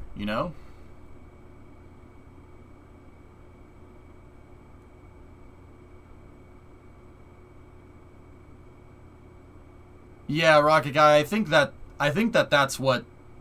I mean, it's funny because even the PEA, the existing programmatic assessment that was for Boca Chica for Falcon 9s did not necessarily include test flights, but SpaceX, the hops were exceeding the frequency or something. Like there's something that Starship has that Falcon 9 wouldn't have had that messed with the programmatic assessment. But honestly, rockets are rockets, dude. But even the PEA that SpaceX has, they still can't launch a lot of rockets from Boca Chica. My guess... they're limited to maybe 10 launches out of Boca Chica a year or something, because for whatever reason, I forget what the reason was. So even if the PEA happens, you're still going to get a low frequency of flight out of Boca Chica. But once again, that goes into what I'm guessing. My guess is that they're going to extrapolate that data and use it to kind of forecast what a high frequency of flight will look like, and then they're going to use that for commercial spaceports from now on. I think that's what's going on. I'm pretty sure, because this is the first of its kind. It's the first real commercial spaceport on U.S. soil. I should say on U.S. soil. The first real commercial spaceport technically is Mahia, where Rocket Lab launches. That is a commercial spaceport with their own range, and they launch their own things into space. They were the first ones to do it. Or Blue Origin, if that counts, if you count that.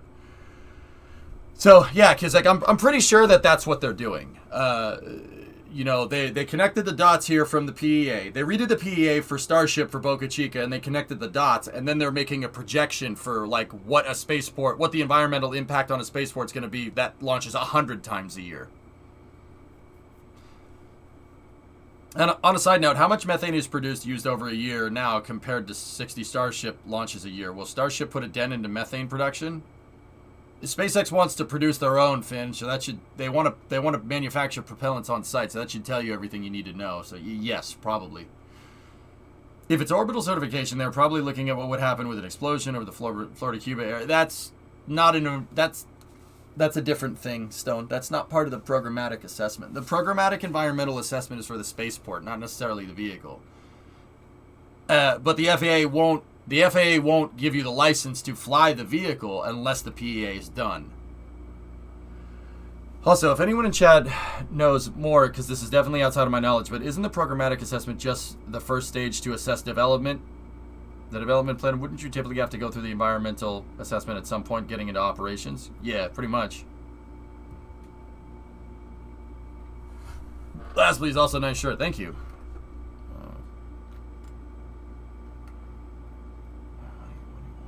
Have I seen this? What's that, Foz?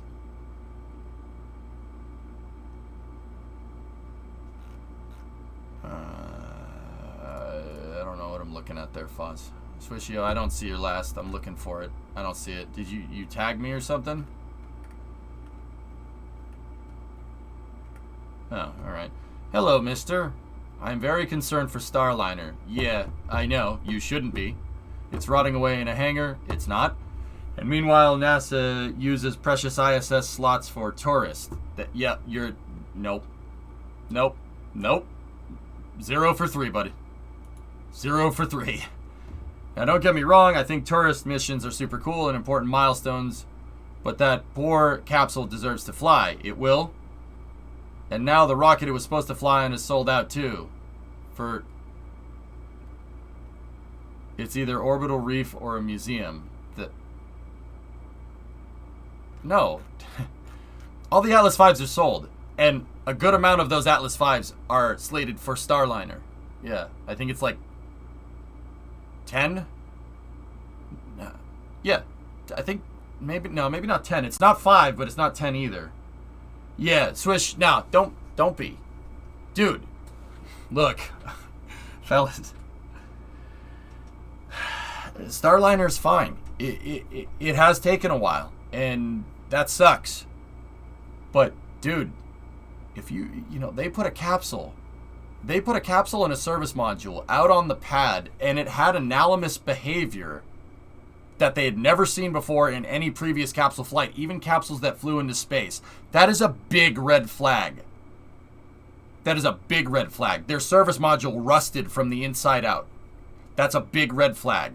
Dude, honestly, if I saw that, if I was running a space program and I saw that the service module rusted from the inside out, I would stop everything. Stop everything. That's priority 1. Figure it the frick out. Because they put one Starliner with a real service module out on a test pad for the pad abort. That was the same thing. They were all made on the same assembly line with the same valves. The pad abort one worked just fine. The second one was the OFT-1 mission in December of 2019. That one worked just fine. It was being governed by crappy software, but it worked just fine. It worked as intended. The software that was governing it did not work as intended. Right? That service module is made in the same place, went through the same integration, in the same place, same hangar, same everything. It worked just fine. The software, that was a problem elsewhere. The OFT-2 mission, they put that out on the pad, and the service module rusted from the inside out. The nitrogen tetroxide valves corroded inside out by a nitric acid buildup. That is a huge red flag. Not with the program. It's not that Starliner is a bad program. Starliner is a great capsule. I'll say it. It's a good capsule. It really is. It'll be great when it starts flying. However, if something like that happens, you launch the first one, and these things are all made on the assembly line, on the same assembly line. They're all made at the C-3PF at Kennedy Space Center. They're made right next to the VAB. All 3 of these service modules were made in the same spot. They were built in the exact same way by the same exact people, and one of them goes bad and the other 2 don't. What is that? This is what I mean about a big red flag. What does that mean? Well, now you're going to have to go through and make sure the process from Service Module 1, Service Module 2, and Service Module 3 were all the same. And Swissio, Boeing did that. They did that. Like, I can't prove this. They did that, and they were all made in the exact same way.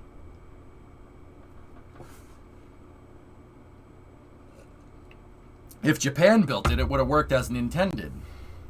Then they swapped out to new components, and those rusted too. Yeah, Rocket Guy, I haven't gotten to that. So Swishio, you make Service Module 1, it works just fine. You make Service Module 2 in the exact same way, that works fine. Governed by crappy software, but it worked. You make Service Module 3 in the exact same way, that one broke. And then they found the parts that broke, replaced them, tested it again, and those parts broke. You see what I'm talking about here? This is why this is a huge red flag. Boeing went back, and it wasn't just Boeing. It was an independent review team, IRT, Boeing, and NASA. All three of them went back and found that Boeing made all three capsules in the exact same way. And one of them broke. And then they fixed it, and it broke again. So, now what? Now what do you do?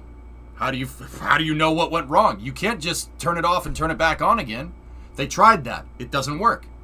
It broke the valves again. So there's something wrong with that service module, right? That's pretty easy to say. What's wrong with the service module? Where did we go wrong here? If they built it in the exact same way, in the exact same factory, with the exact same people, and that one broke and the other ones didn't, now what? What does that mean? Now you have to go back. Now you have to figure out, is it a design problem? I highly doubt it's a design problem because the other two capsules are made in the same way, so it's not a design problem. Is it a processing problem? Well, they processed it the exact same way that they processed the other three capsules.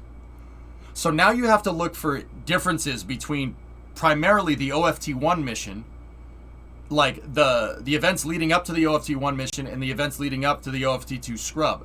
Now you have to make sure that those are congruent and those are exactly the same. And Swisher, you want to know what's crazy? They did, and they're exactly the same. So something weird happened to that capsule somewhere. Something very strange happened to that thing. And once again, Bauxy asked me a little bit earlier, what happens if they find something wrong? Well, if they find something wrong, this happens. Big red flag. You shouldn't learn anything new by the time you start testing. So that's a really weird problem to have. Was it bad fuel? Maybe bad gas, I don't know. The nitrogen tetroxide does corrode, where the system's not cleaned out correctly. The OFT-2 stack got hit by a monsoon. I'm going to go ahead and guess that that's probably what happened. It got hit by hurricane force winds when it was out on the pad in a freak Florida shower. So I'm guessing that probably had something to do with it.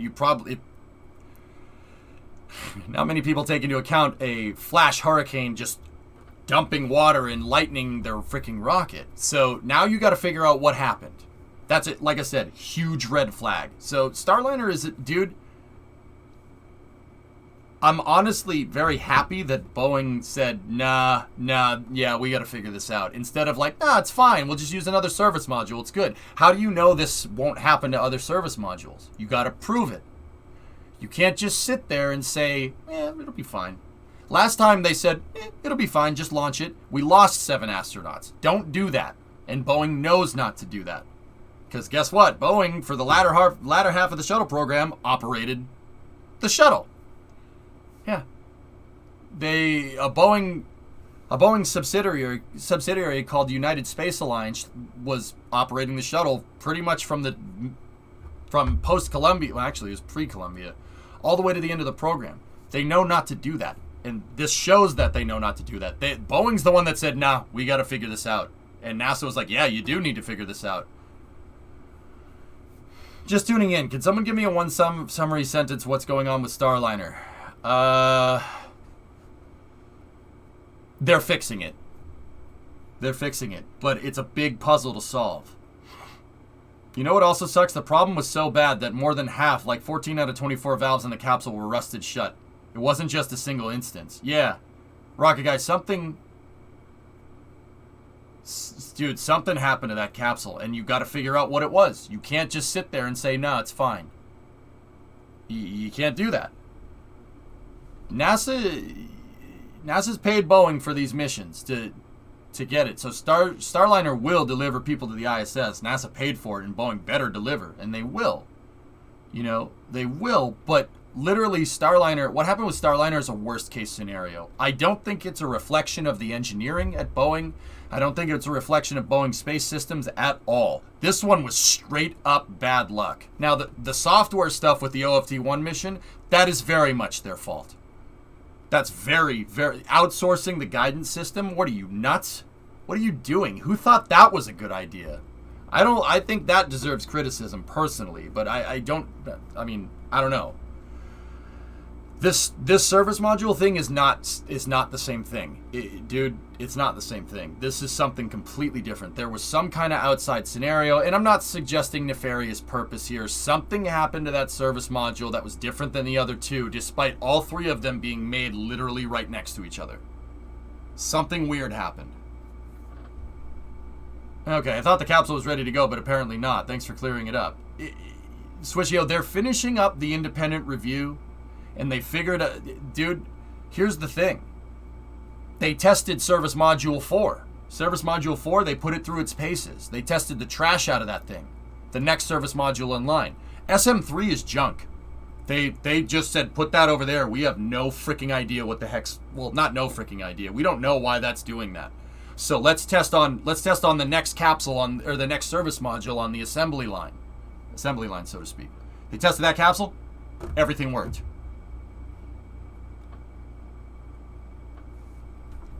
The valves on Starliner are the same family of valves that they used on the shuttle. This behavior was known but very rare and thought to have been fixed. It's a freak unknown event. Yeah, Rocket Guy. Yeah, they have 30 years of experience with these valves. They very rarely ever did that, and even when they did do that. They still worked. They were just rusty. You see what I'm talking about? Yeah, Swish, this was a freak accident. The service module thing that's happening with Starliner, I'm convinced that's not Boeing's fault. I think it got hit by a storm or something, dude. I think that monsoon and the humidity associated with the monsoon, inundated the capsule with water in places that they didn't think of. You got to remember, the service module is only designed to work down here in the atmosphere for a very short amount of time while the rocket's going up into space, right? It's really designed to operate up there. With that being said, they know that it rains a lot in Florida. I just don't think, dude, I'm telling you, the monsoon, and this is what nobody talks about, the monsoon that hit the OFT-2 stack last year was like hurricane, raining sideways, winds, lightning, crazy. It was just a freak storm that just smited the pad. It was like a mile-wide storm, or 1.6 kilometer wide. It was this little just freak dropping of rain. That happens in Florida.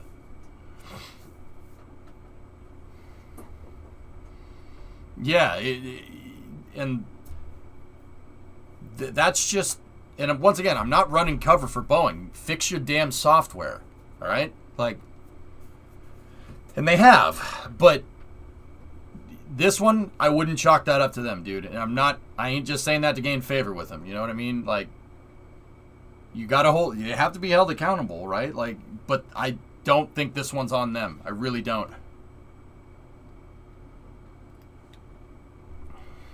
There's no footage of it, Pluto, yeah, but it did hit it.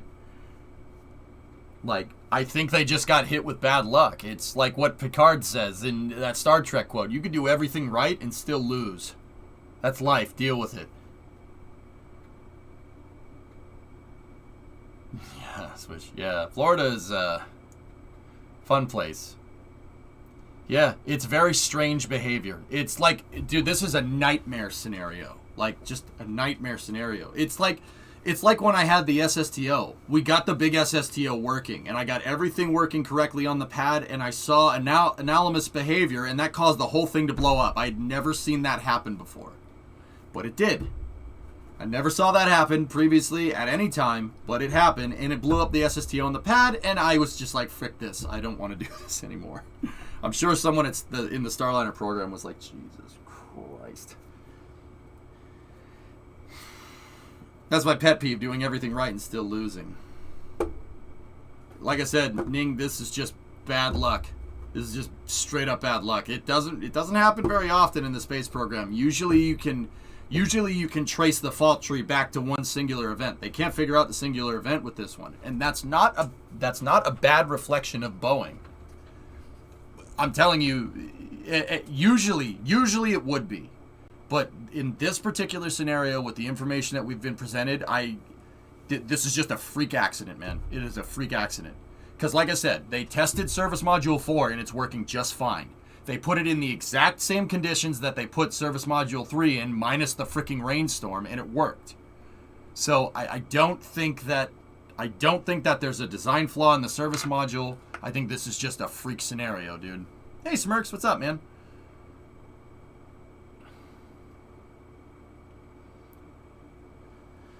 Yeah, it's just a weird accident, dude. That one is very strange. And once again, I can't say this enough. I'm not running cover for Boeing or anybody like that. I'm not apologizing for their behavior. Their software was terrible. Outsourcing the guidance software on the capsule was a stupid thing that never should have happened, so we never should have even been in this scenario. However,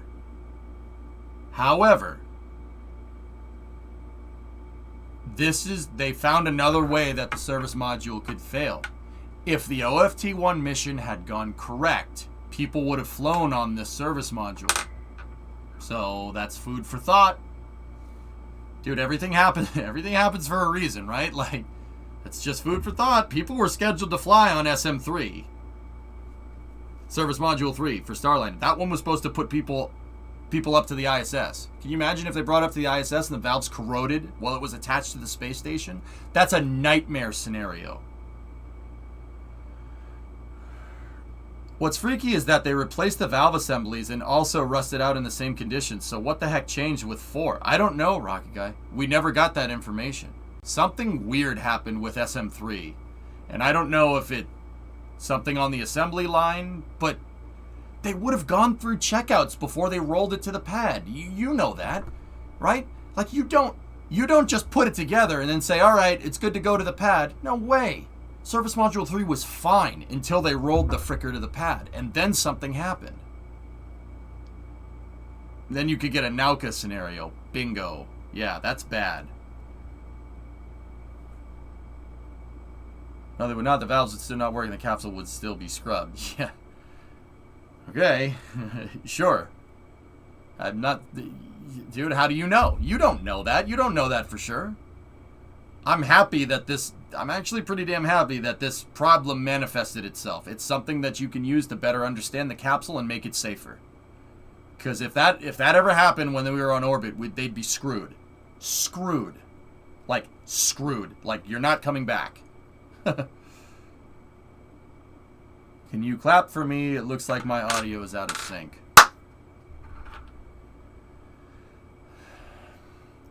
Wait, valve not working on number 3 is not strange to me. Maybe there's a connection. Filler, can I talk to you in my, plumbing van over here? I need to introduce you to some of my friends here. Can you just stare into here for a second?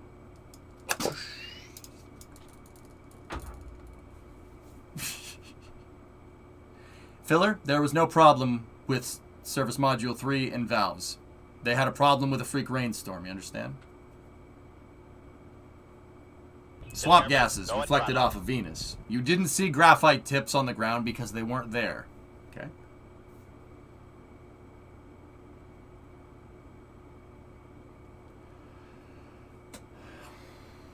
Have you used that flashy thing on us before? No, this isn't a flashy thing. This is just an automaton. Nothing is wrong with it.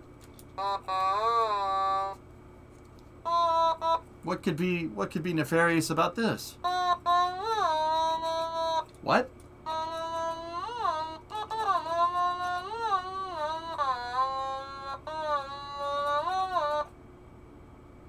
He says hi.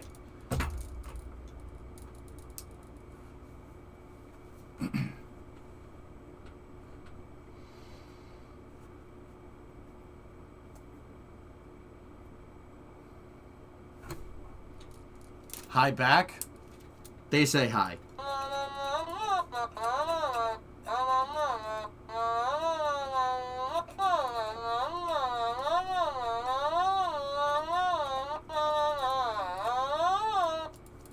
He says thank you for saying hi back.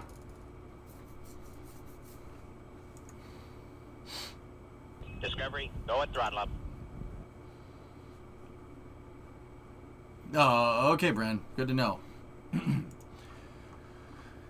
He said also, chat, that you have very kind eyes.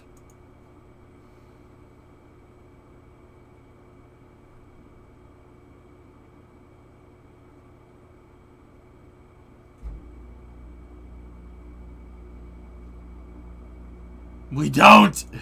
No, you have kind eyes. Well, thank you. Alright,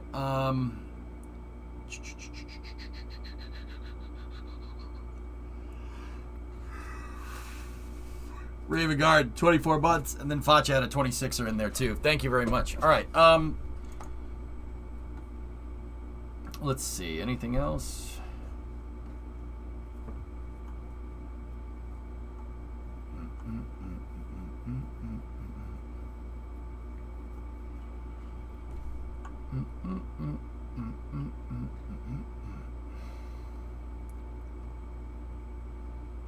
I'm looking around, seeing if there's much space news going on.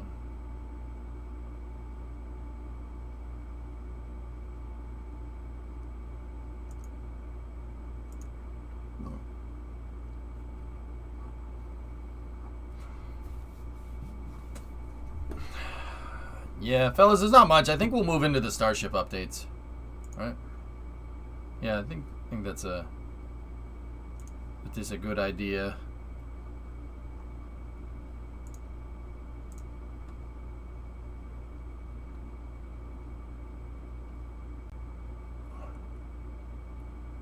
Dmitry Rogozin still rule leading as per usual.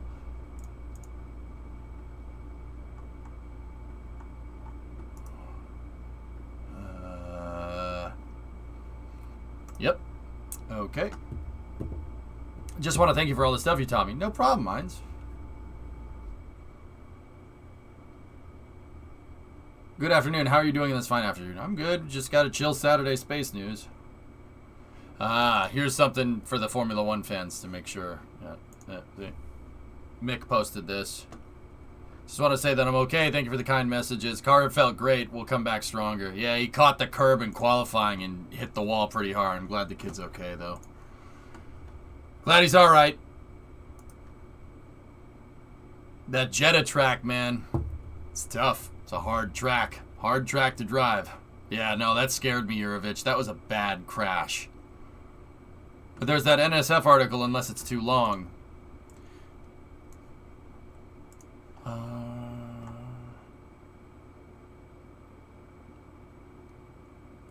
Novus, I haven't done any of the NSF Starship updates over like the past couple of days, so I want to check on Starship, and then we could jump into the like if we have time. Like I also really need to play Summer Car. I haven't played Summer Car in a little bit. Yeah, I want to get into that. And it looks like we got 3 Starship videos to see. Yeah, so this one's from 2 days ago. We'll check this stuff out because I haven't done a Starship update in a little bit. This is coming from our buddies over at NASA Spaceflight. Nick and Sweeney and Mary, Boca Chica Gal, took these photos. Make sure you go over, guys. You know the drill. Support NASA Spaceflight. Here. So they recently took 20 off the pad, and then they're getting prepped to move 4. Jeez, Elfish. A little while ago, you talk about Super Heavy creates lift with the covers on the sides. Mind going back to that? Yeah, they'll show it in the NSF footage here. I'll show you what I'm talking about, lads.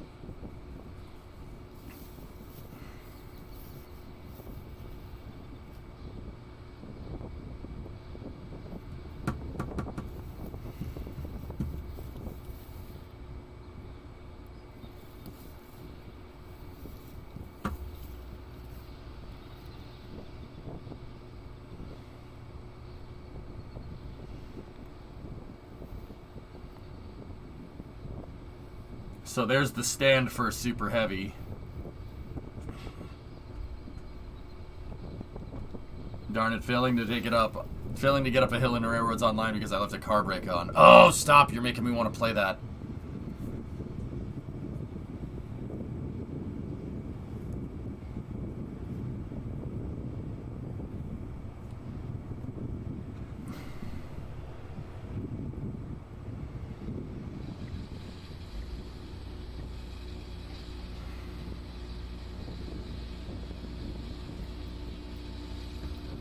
What are these?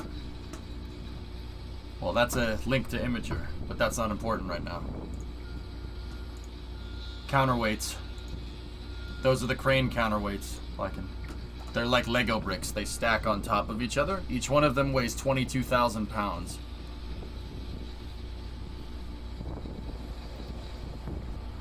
How was the smelter run?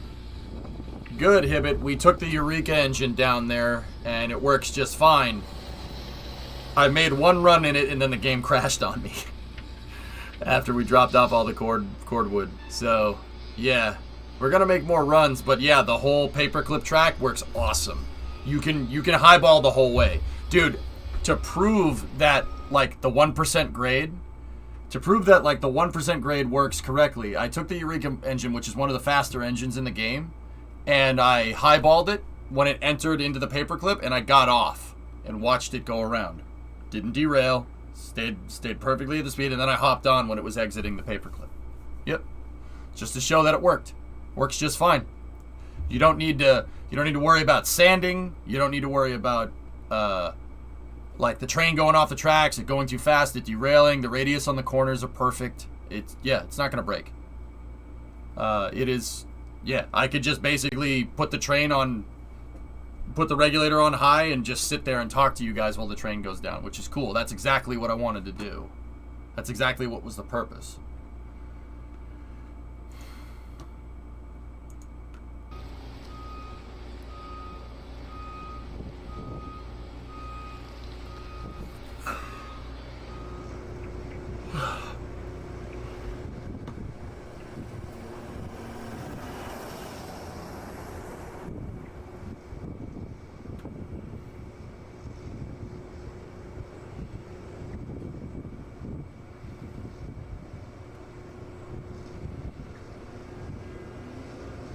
I sawed this train in half. Oh, now you guys are wanting me to freaking play railroads, dude. Don't do that.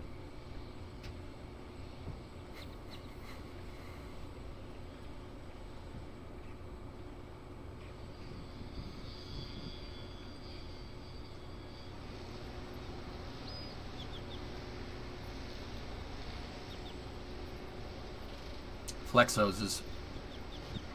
Expensive flex hoses. Actually, if we want to check it out at the end of Space News, the Heist released a new video last night about the splines, if you want to take a look. Also, see? It's a little fern right there. Tickle your nose. And boop. We boop the truck. Hey, Tech, what's going on? Yeah, so see those flex hoses right there? Those are the types of tubing that you'd use to move propellants around. That's what that braided steel hose is for. It's supposed to take into account moving cold or warm propellants by expanding and contracting with the propellants. That's why you have flex hoses. What kind of work is needed to get to the iron mine? I don't know, Hibbit. I don't know. I gotta have to figure that one out.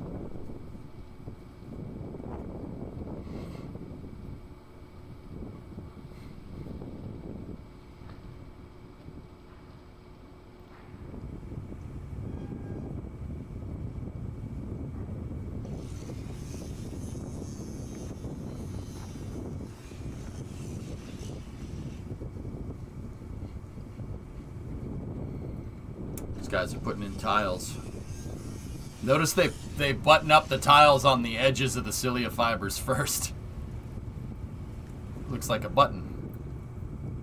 To get the this insulative material behind the tiles to hold in position. That's kind of funny, actually. Oh, dude. I saw something that you guys might think is cool. You know that cargo Pathfinder, guys, with the payload bay on it? I think this was yesterday. It may have been the day before. Someone slapped a Ship 24 tag on that thing. So, dude, that's part of a starship. That payload bay.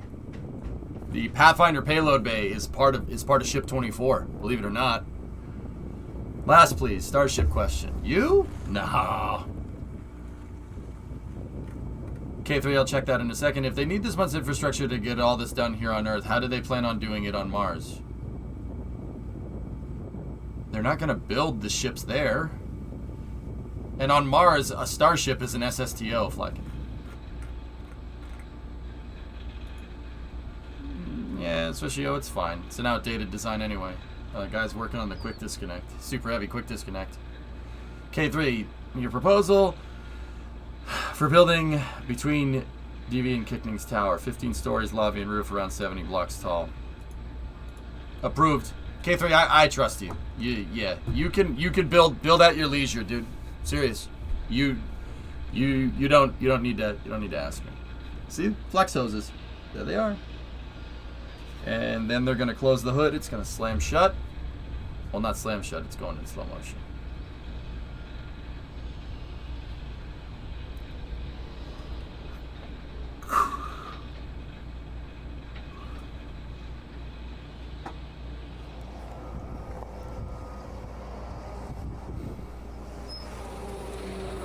Get out of the way, Ram Van. Oh! Somebody dented the OBS.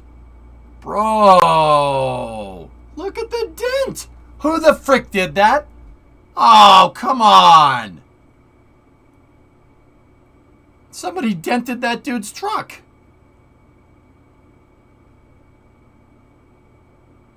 Oh, I'd be pissed. I'd be pissed. Yeah, that's going to take a second to fix that. It was me. Oh, serious? You dick. It's all right. It's not a big deal. But also, that thing was straight as hell, man. There's no dents in that truck. I noticed that. Probably a non-furred pickup. They just jealous. They just jealous.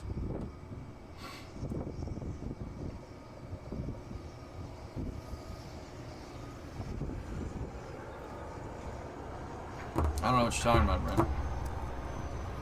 Nice fuel carrier on that other truck. Yeah, VA. Hell yeah.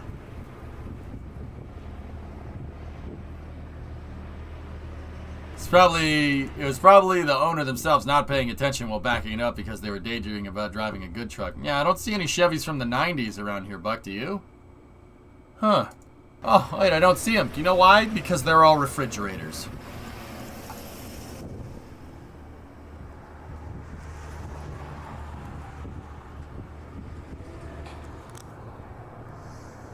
Yeah, see? Recycled Chevy right there. I'll ask my wife. She's an expert at hitting parked cars. Ooh. Ooh. Ooh. Ooh. Well, at least the Chevy's still useful.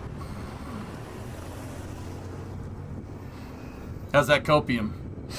You having that copium again? Ram.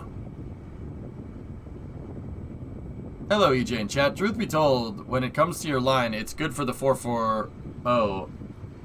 It's good for the 440 has leads to help steam more easily. It's the 280 that would impress me because of the heaviness of the steel ones made, that is. Oh. I think I understand, yeah. It smells awesome!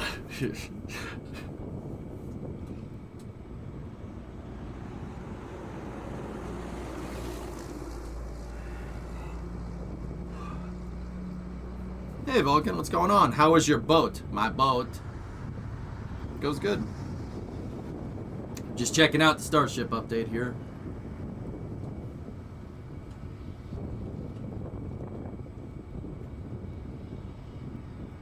Oh, elevator go up, elevator go down. Oh, bye. Okay, that's one. Here, let's check the next one. Mick beached his boat. Dude. Just caught the outside of that curb, man. Just caught the outside of that curb, and that was enough to... Reminds me of the Singapore Sling when they first started racing at Singapore. Unfortunately, they stopped racing at Singapore in 2017, and nothing bad ever happened after that there, ever. Yeah, he's all right, Newton. That's what matters. And he said, you know, and like on top of him being all right, this is the bonus prize. He said the car felt good, which is very good. So we should see a good performance from those Haas. Haas has the pace. So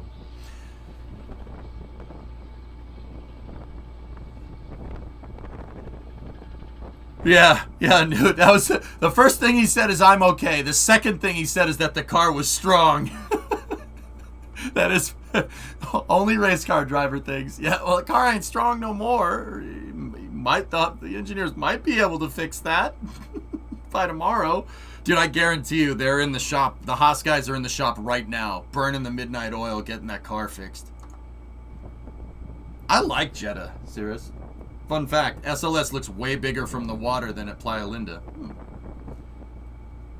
Checo, man. Checo, what a beast. I ain't even mad. Haas said he won't be racing tomorrow. Don't know if that changed because it was before Mick said he was okay. Got it. They will only race one car. Shame. Yeah, I mean, it doesn't help that the race stewards, or the track marshals, when they went to lift the car, they lifted it from the wrong spot and it ripped in half. Oops. Well, yep, that's toast. Seriously, they pulled the junk car away from the wall and they tried to pick it up and they picked it up in the wrong spot. It ripped in half. It's like, okay.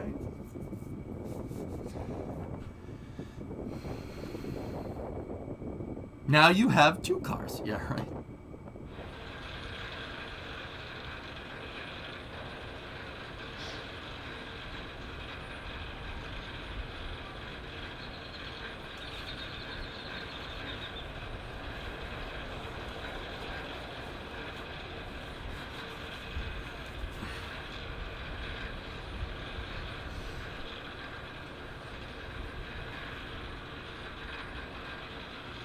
Man, that thing is big. It should be picked up there if the gearbox is not janked off the car. Yeah, maybe they didn't notice. Oh, there it goes. I'm going to go ahead and guess that that's probably the last time you're going to see Booster 4 on the pad. For at least a good while. Or ever. Ah, yes. It looks like stainless steel. Yes.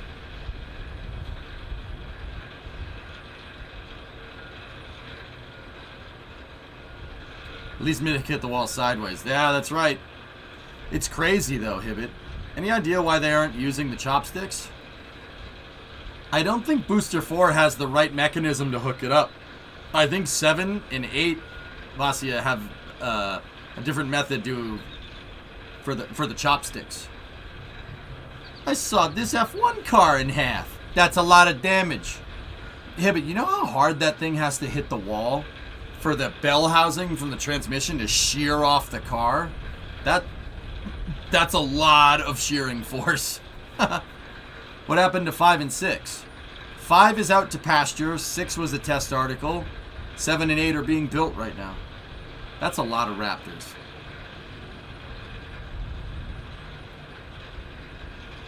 $70 G's worth, man. It's crazy.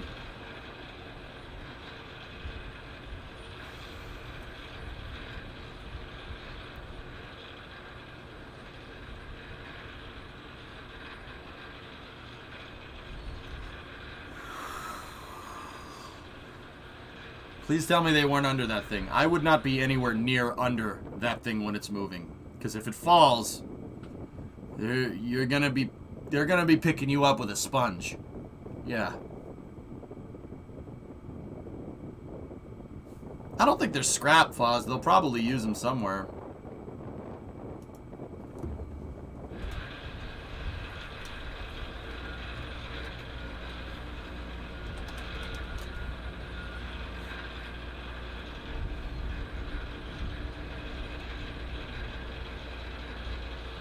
You want something? I gotta check something.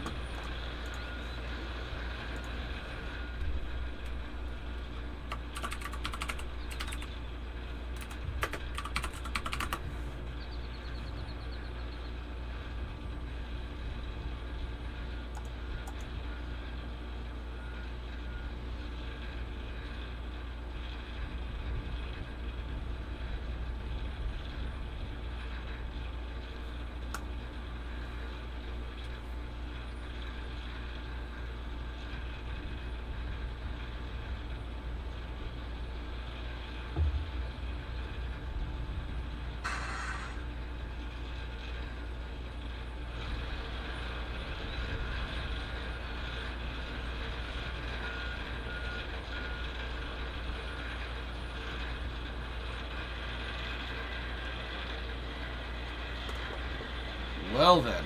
Okay.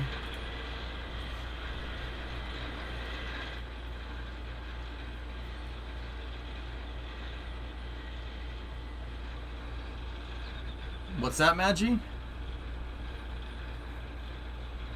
Yeah, those are called taglines, guys. What are those rectangle things jutting out from the bottom? Well, this one right here is the hydraulic accumulator and the power mechanisms for the hydraulics that control the gimbals, so the tilt in the engines, right? And keep in mind, only the center engines have gimbal. So that's the accumulator for 9 engines, I think it's on this booster. And then these spots right here have the COPVs. There's COPVs carrying nitrogen in there, and they use nitrogen to start spinning the turbo pumps on these. Flecking, yeah. Yeah, they use compressed gas to start the engines up. Yeah. So there's 4 of these, but see, I'll tell you, this is what I mean when I say Booster 4 is outdated. It's junk, dudes. You should 7 and 8 have these. This is all configured in a different way. Can annular. Oh, I'm not sure, Magi. I'll be honest with you, I don't know what that means. I don't know what that means, brother. I'd have to go look into it. I think I know what you're talking about, but I don't want to guess either. So, the engine cluster. So these are all mounted on the outside, and those ones are mounted on the inside. Those ones are down a little bit because they're at the very bottom. The thrust section is mounted at the very bottom of the bulkhead, so center engines go down. Falcon 9 actually has something like that too. The center engine on Falcon 9 is lower than the outer 8 engines.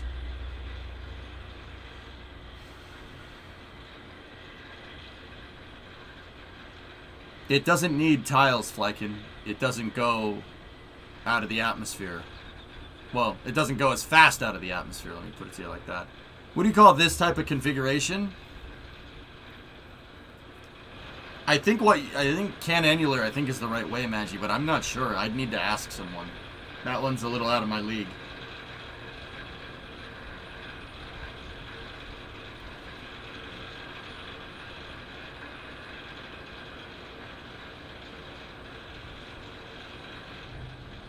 That is a big piece of equipment, man.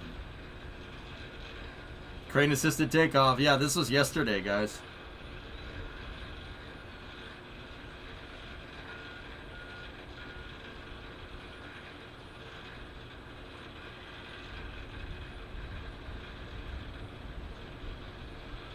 Wow.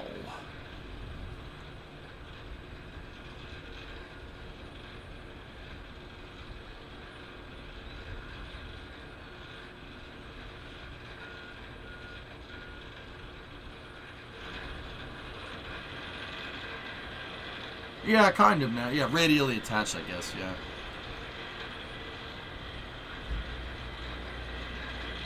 It's this jam. It houses the components for the hydraulics and the engine starting mechanism to be able to air start it. They air start Raptors by shooting compressed gas at the turbo pumps. They shoot nitrogen at the turbo pumps, and zzz, that spins them up.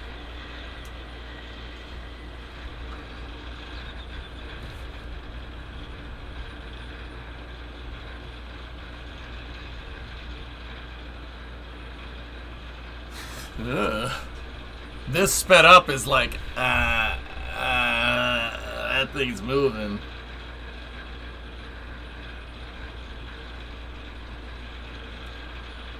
You have to use taglines, my god. The crane operator wouldn't try to put this down there by himself. So it's headed to the garden? I think so, Katra, yeah. Dude, yeah, taglines, man. That's the best way to do it. How else are you going to account for it blowing around in the wind? Yeah, nice.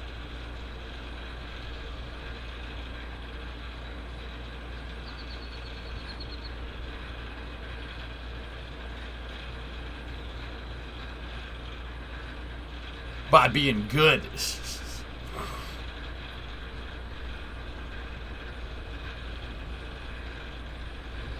I think so, Make. I think that's a pretty reasonable thing to think, yeah. It looks crazy, though, doesn't it?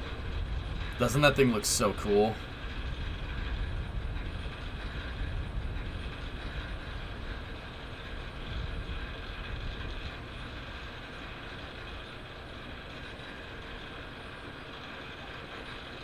Yeah, there you go, Fingers, right?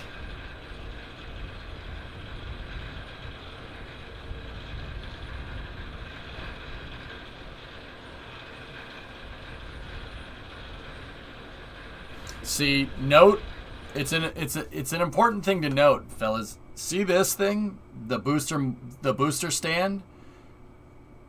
This thing is how they're going to use to align. This is a little hydraulic thing that moves up and down, and then it has a little a dowel that on a hydraulic that pumps in and out, and that has like a trailer hitch on the end, and they use that to locate the booster to bring it down. You notice that they're not using that here. They're not using it here because Booster 4 doesn't have the pieces to accept the align. It doesn't have an alignment mechanism on it. They have to do it with taglines. In the future, I'll bet you the crane operator can put this right into position, and these things will automatically find the dowels and align the booster, and then the crane operator drops it down. That's why Booster 4 is going to the rocket garden. I'm pretty damn sure. It's on the HPU covers, yeah, but they weren't using it.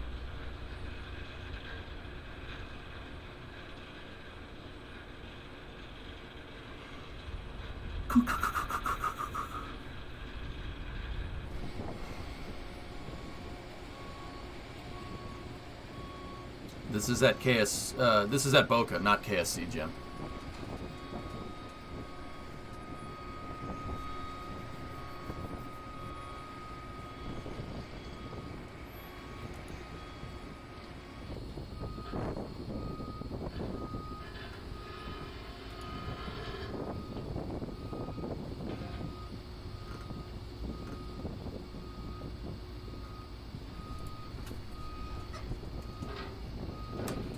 Probably lawn ornaments.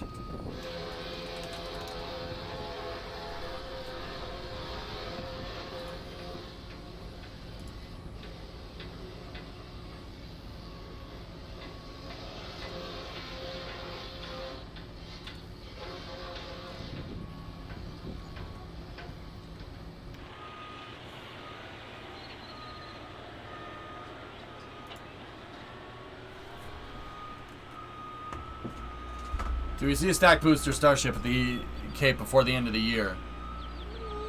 Possibility.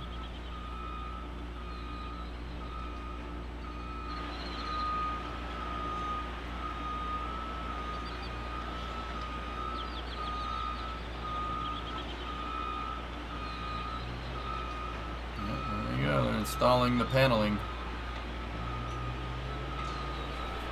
3 shots ago, why is a grid fin clocked in a rotated position? I think because they were testing the moving mechanism, Swishio. Laz, we don't know. I don't know what the status of that is.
Sorry, I'm looking at another thing here, guys. I'll tell you about it in a second.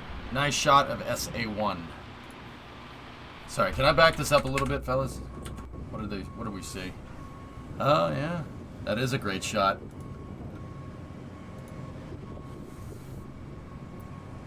Shut up, Sirius. Don't tell me what to do.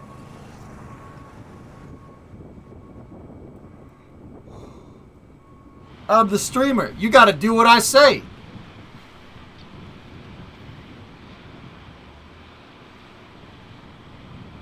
Ship 24's nose cone and nose cone barrel section. Yep. Yep, there it is.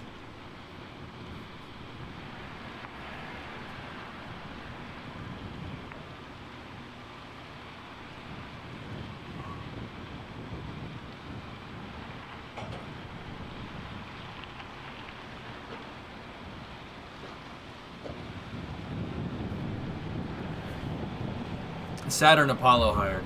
Yeah. And then they switched it to Apollo Saturn. They switched it to AS with the Saturn V.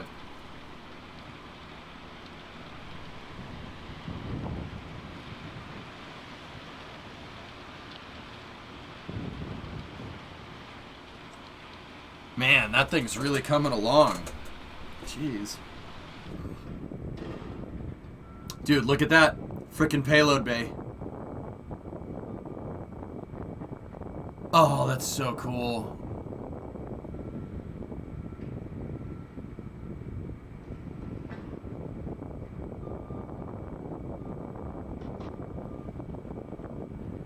A slot for coin or Starlink satellites.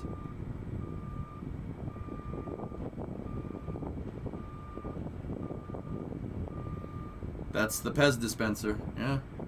See it right there?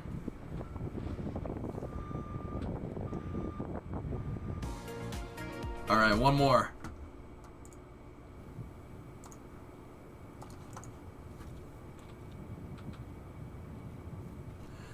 Yeah, Boxy, we've been seeing animations, dude. Pez dispenser. Yeah, it's a Pez dispenser, but it wasn't. It didn't dispense Pez in the way that I thought it would. Tell us the news now. Crane collapsed in Boston. Serious. Yeah, that's what I'm checking on my phone. Yeah. My buddy that lives works in the city was showing me.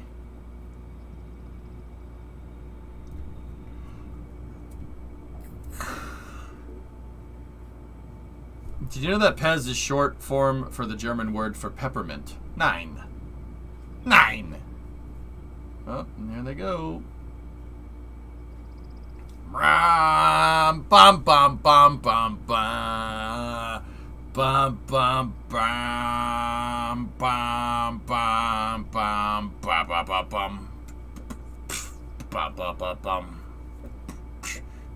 bum bum.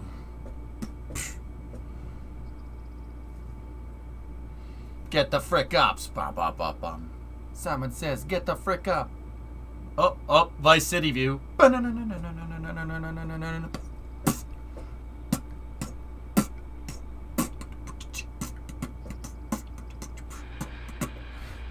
You're getting good at that.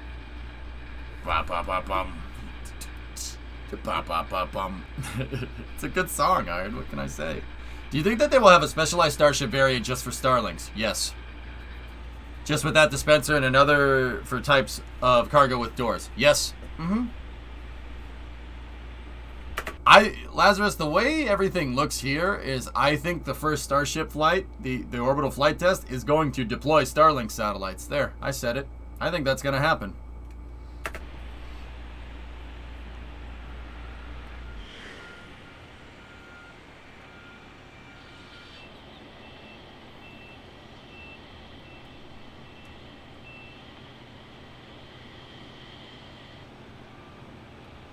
Yeah, see, they didn't use the locators. Or did they? I can't tell. 252 pickup? Wait, what? Where?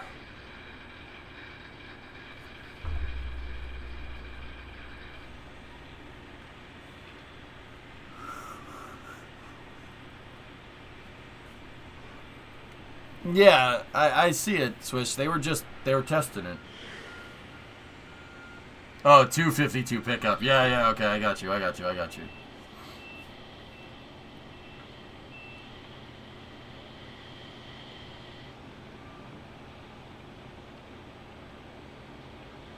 Van, all these blisters that are on the side of Super Heavy are for the hydraulics for the gimbal on the Raptor engines. Obviously the fuel lines, duh, and they air start the engines. Van, you ever take the compressed air gun and put it in a computer fan? You know, that they're gonna basically do that. Yeah, they're using compressed nitrogen to restart Raptor. Yeah, interesting.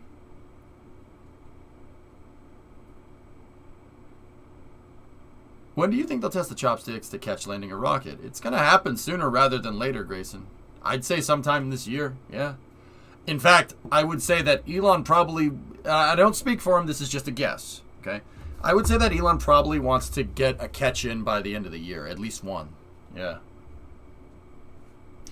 I think SpaceX's internal deadline right now is to get Starship up and established as a launch vehicle, at the very least into space...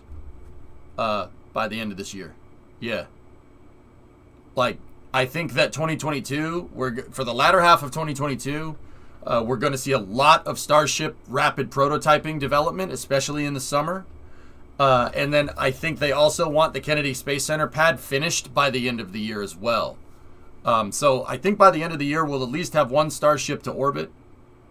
And we'll have 2 pads operational. Yeah, I'm pretty damn sure. I'd say catch in before the KSC tower is done. I think that would be reasonable, Mutter. I think they're honestly going to try for it probably by the summer. Yeah. And this isn't like, oh, they'll launch Starship in the summer like last year. No, this... Yeah, it's going to go. I don't know. See, Maggie, we don't know that. That's the thing. We thought that Booster 4 and Booster 20 were going to fly. We had a good idea what their trajectories are going to be. But I'll say this once, I'll say it again. I firmly believe that Booster 4 and Booster 20 were supposed to be a stopgap. That was supposed to be just something until they got Ship 24, Booster 7, Booster 8 up and running. I think that they were going to launch this and then dispose of it out in the ocean and dispose of Starship out in the Pacific Ocean. I think they were going to do that to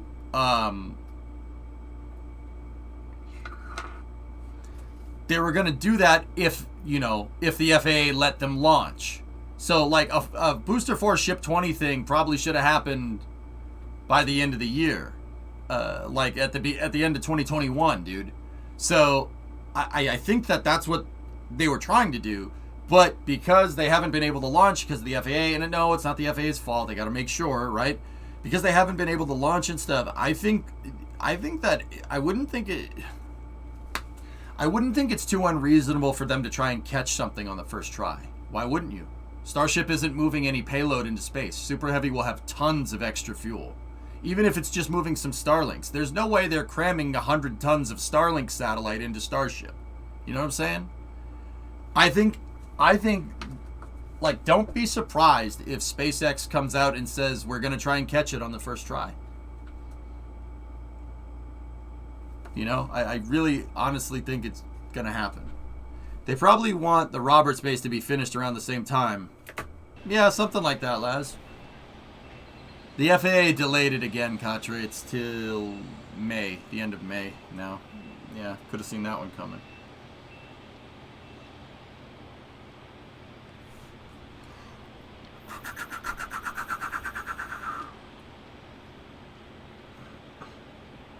There's no way they're cramming 100 tons of Starlink in there. I worry that could be considered a challenge.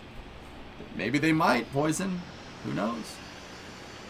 They tested the first Falcon Heavy with a lot of extra margin by launching one of the lightest payloads ever launched into space. That Tesla did not weigh very much. Falcon Heavy could move like 50 of those things into space in one shot. Look at that. What is that? Hold up. Let me back up. New booster quick disconnect plate unloaded at the launch site. Oh, that is cool, man.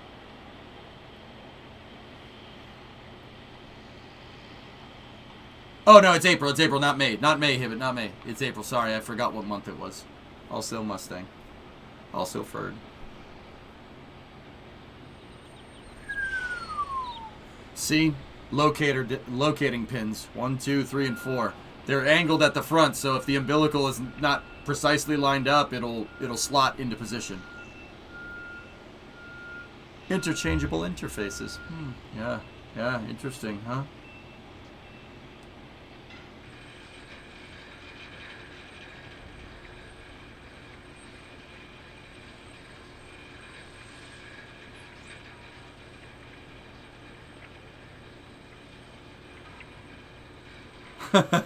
Fun, yeah, I don't know.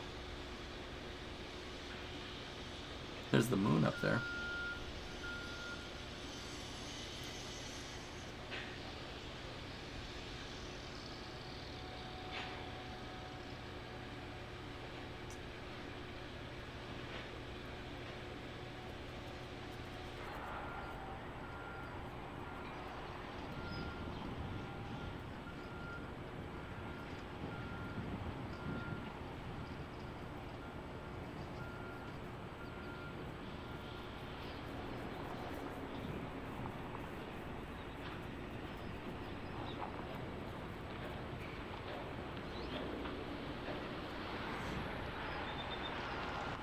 That's a big crane. Sorry, I just zoned out.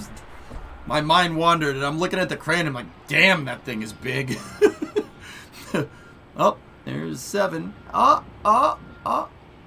Hi, 7. Don't be shy. Come on outside.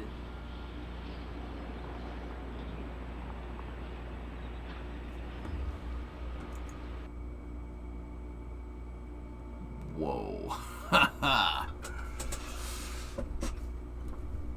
Yeah, Maggie, the wind turbine cherry picker. Yeah, you see that?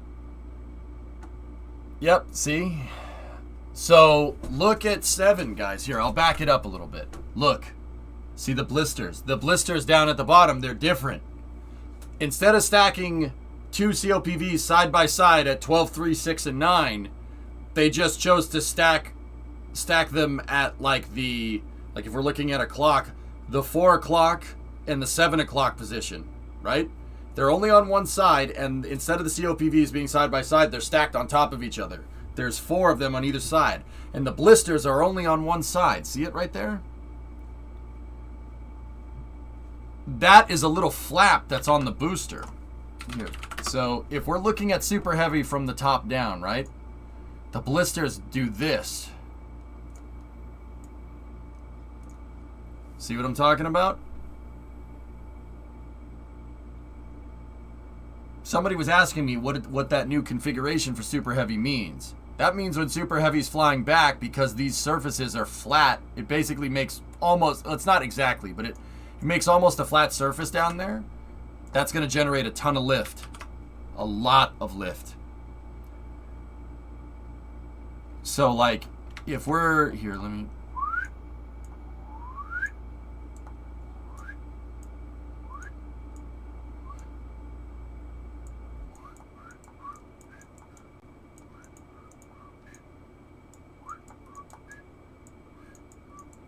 So there's your booster coming back, right? Here's your top bulkhead, right?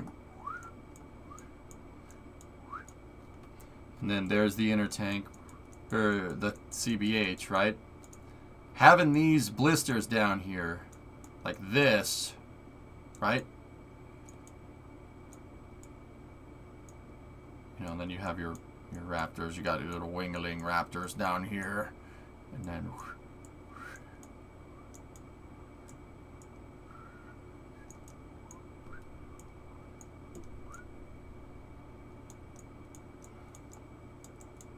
That looks good, coming out of the back of its neck there.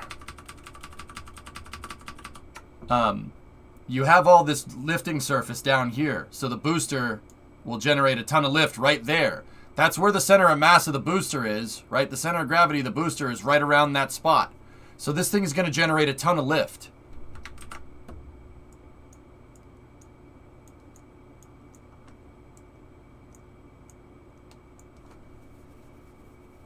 I said consummate V's.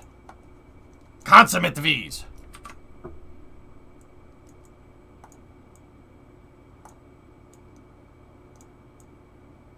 See what I'm talking about? This area right here. That one. Tractor! So, you're going to generate tons of lift down here. It's going to... Dude, this thing will have cross-range capability. Wing-a-ling Raptors, that's right.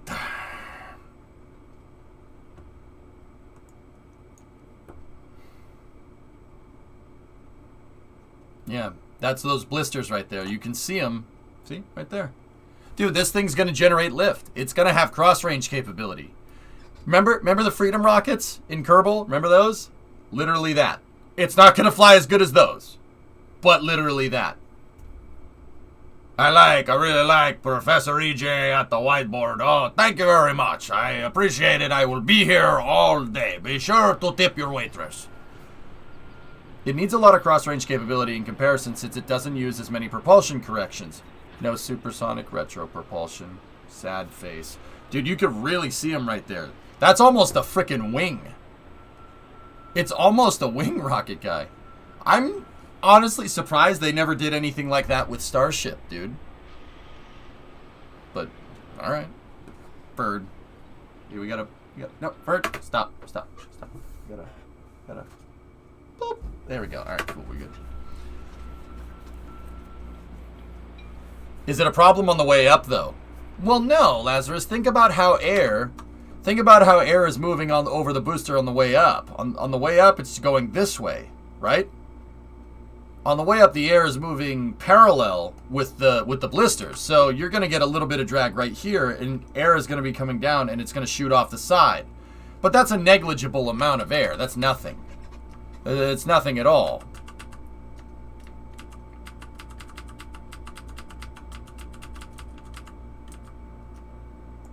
Right? That's nothing. But when you're on the way down, the grid fins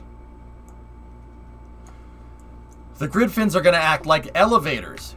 And the air is coming at you like this. Right? The air is coming from a different direction. Because these things are going to be able to tilt the business end of Super Heavy up in the air. So the incoming air is going to come this way. And when it comes at that angle, right? If it's coming at it like this, it's going to... It's actually, the airflow would look more like this. You know? And then air would be much tighter right there. Right? You have laminar flow going right here, so perfectly clean air, right? A bunch of air is going to get compressed in this area right here, and then it's going to shoot off the sides like that. That's going to generate an absurd amount of lift. That high pressure, there's going to be a lot of high pressure right here. And there's going to be, because the air is getting forced out to the sides, and it has to go out and around, kind of like that, you get a ton of low pressure up here. And guess what that makes?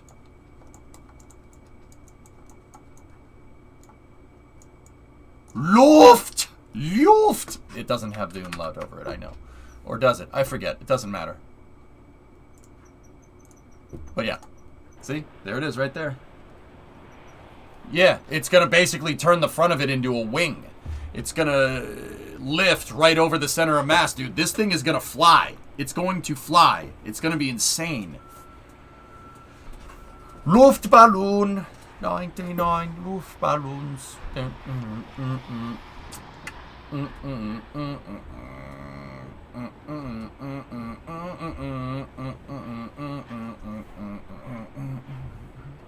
Wait, is it like that rocket that you made in career mode that flew back but without the jet engines? Yes, Squish. Yep. So Super Heavy's going to belly flop. No. No. Think guided munition. Yeah, more like that.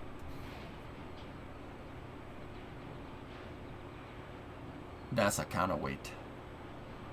BFR, yeah, exactly, Rocket Guy. BFR 2017 had that same kind of thing going on. See? They ended up basically doing that with Super Heavy. I remember now. Yeah. See that?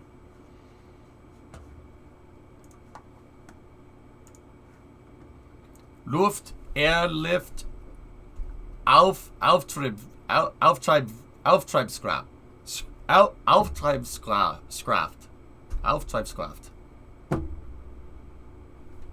Yeah? No? 9?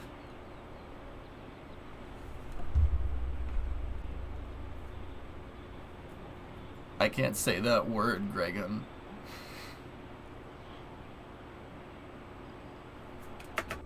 So about how much of that was usable payload versus fuel? Huh? Oh, I don't know. Neat. Okay. Alright. Auftragskraft. Simple. Yeah, okay. Yeah, it's an easy word to pronounce, you know. It's not like you live close to Germany or anything still there, huh? It's not like, no, it's not like that at all.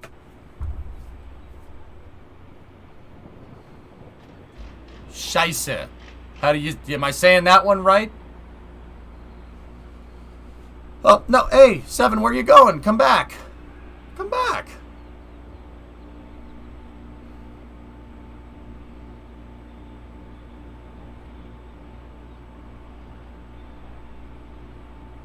Come back. Nope. Go back inside. It's a little shy. Yeah, see, there's the fin.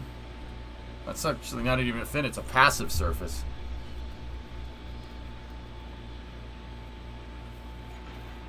Wow. Oh, they covered up that umbilical. They don't want nobody seeing that. It's perfect. Yeah. Oh, come back. Where you going?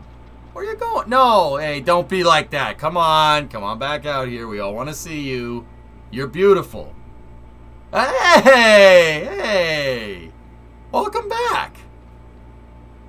Yeah, see, look at that. Guys, isn't that a nice booster?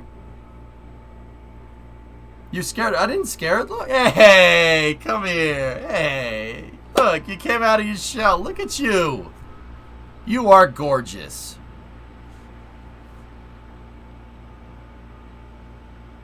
It's ugly. Put it back, dude. Shut up. It's going to go back inside. Shh.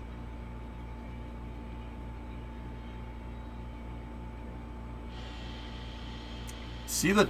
Okay, alright. Another one of those scale pictures, fellas.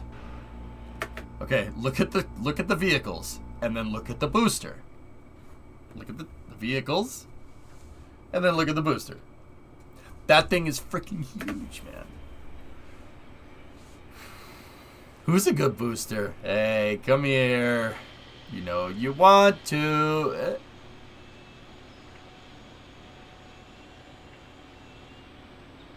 I wonder why the booster doesn't get wings to belly flop like the ship. I mean, there's no nose on the front.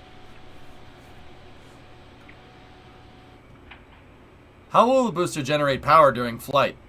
Or will it just have enough battery power to last? Super Heavy's flight time is only for about 2 minutes. Should be 2 to 3 minutes. You don't need a lot of battery for that.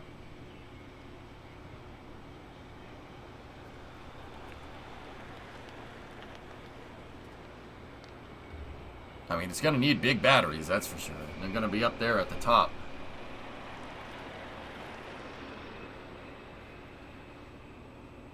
Doesn't have... No, it doesn't have canards. It has winglets. Oh, no, no, hey, no, no. Who said it was ugly? You scared it. No, 7, come back. Come back. They didn't mean it. They didn't mean it like that. No, no, come back. Just... Damn you, chat. Damn you. See? Look. It was scared. Look, it was trembling. Look at the top. See, it was like... No, no. Am I ugly? It saw its shadow, launch scrub by another 6 months. That's terrible. The booster's playing freaking peekaboo. Imagine, how about the man basket over there? Oh. Hard pass.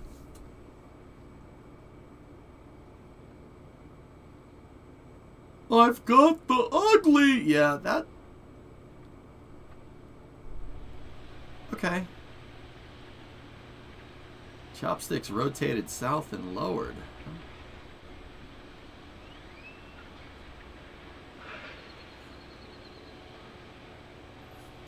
Chopsticks. His arms wide.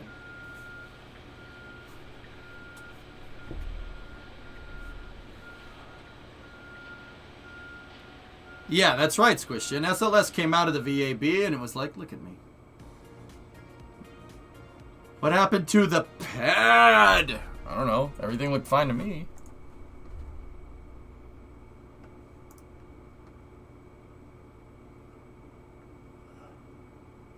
Cool. Oh man, I'm getting kind of tired. That's not good. Oh.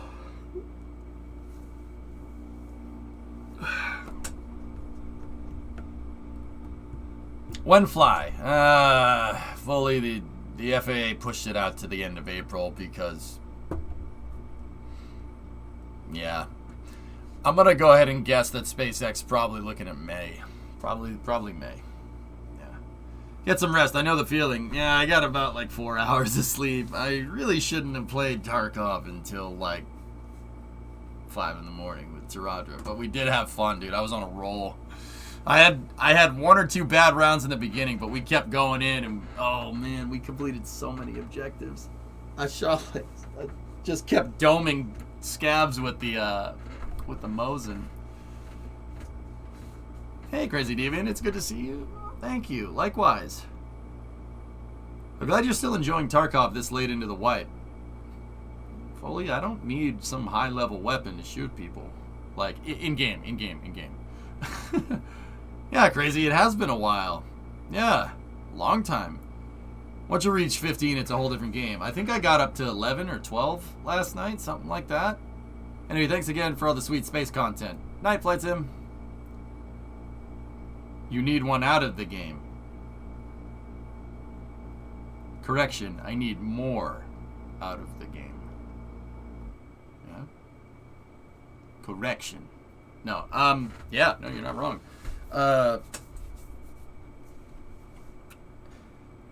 Yeah, I like Tarkov, dude. I can do just fine shooting people with the Mosin. It's fun. I enjoy that. Have you unlocked the workbench yet? I got a little bit of it, yeah. I have a little bit of workbench action, yeah.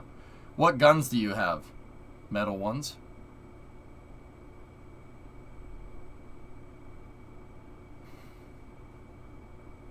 XSM, you know I don't like talking about that, man. People don't need to know. You don't need to know what I have. Metal ones. You want a super high resolution picture of SLS on 39B? Duh. Oh no, you got it, Massachusetts. Yeah, right. Yeah. Well, Foley. You want to own a gun here? You got to go to your local police chief, and you got to tell him why. Yeah. And then you have to get a firearms license. There's 3 levels of license. There's the Class 1, Class 2, and Class 3. I bet you're a Sig Sauer guy. Smith. Yeah, I know, Foley. That's what you have to do in Massachusetts. Now, why would I know that?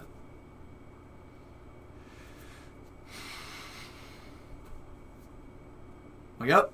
It's funny because, you know, they ask you, well, why do you need a firearm? And you know what I said? For all lawful purposes, obviously. And they're like, all right. For all lawful purposes. See labs for link. Sure, man.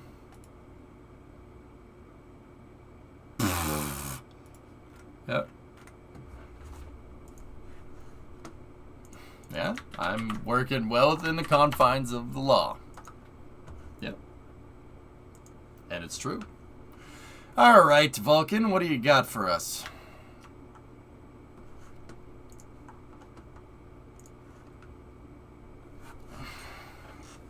All of Massachusetts, Squish, yeah. But which ones? All of them. Exactly. All of them.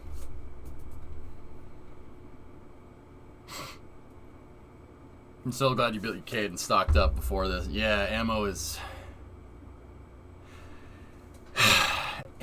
yeah. I think ammo in Tarkov is cheaper. I think ammo in Tarkov is cheaper than real life. pellet gun? No. No. Just needs a detail pass. That's coming along. It looks right, Lunprod. It looks good.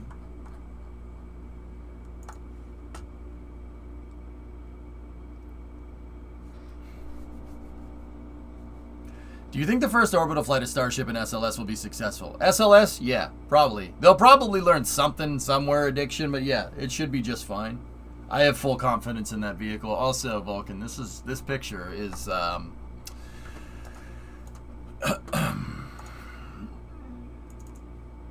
and for what it's worth, I'm never calling you Derek. I'm sorry. That's just not happening. I'm not doing that.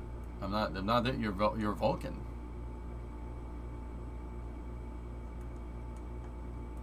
Called me Derek the other day. Yeah, and it was weird, all right? And I don't like it.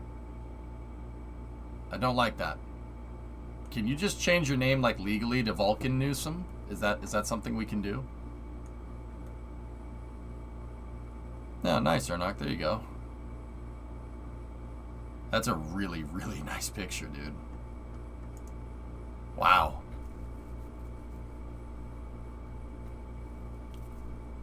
Man, I wish they had two pads so we could see two of these next to each other, but it's alright. When I saw it in Lightroom, I was just like, yes, that's a really nice picture, dude.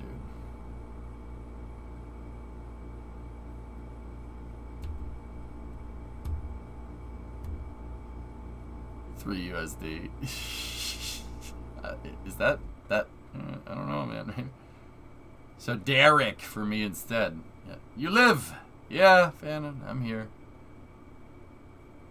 I'm here. I'll admit I've got to run it out of steam, though. But we'll attempt to play Summer Car, and we'll see where it takes us.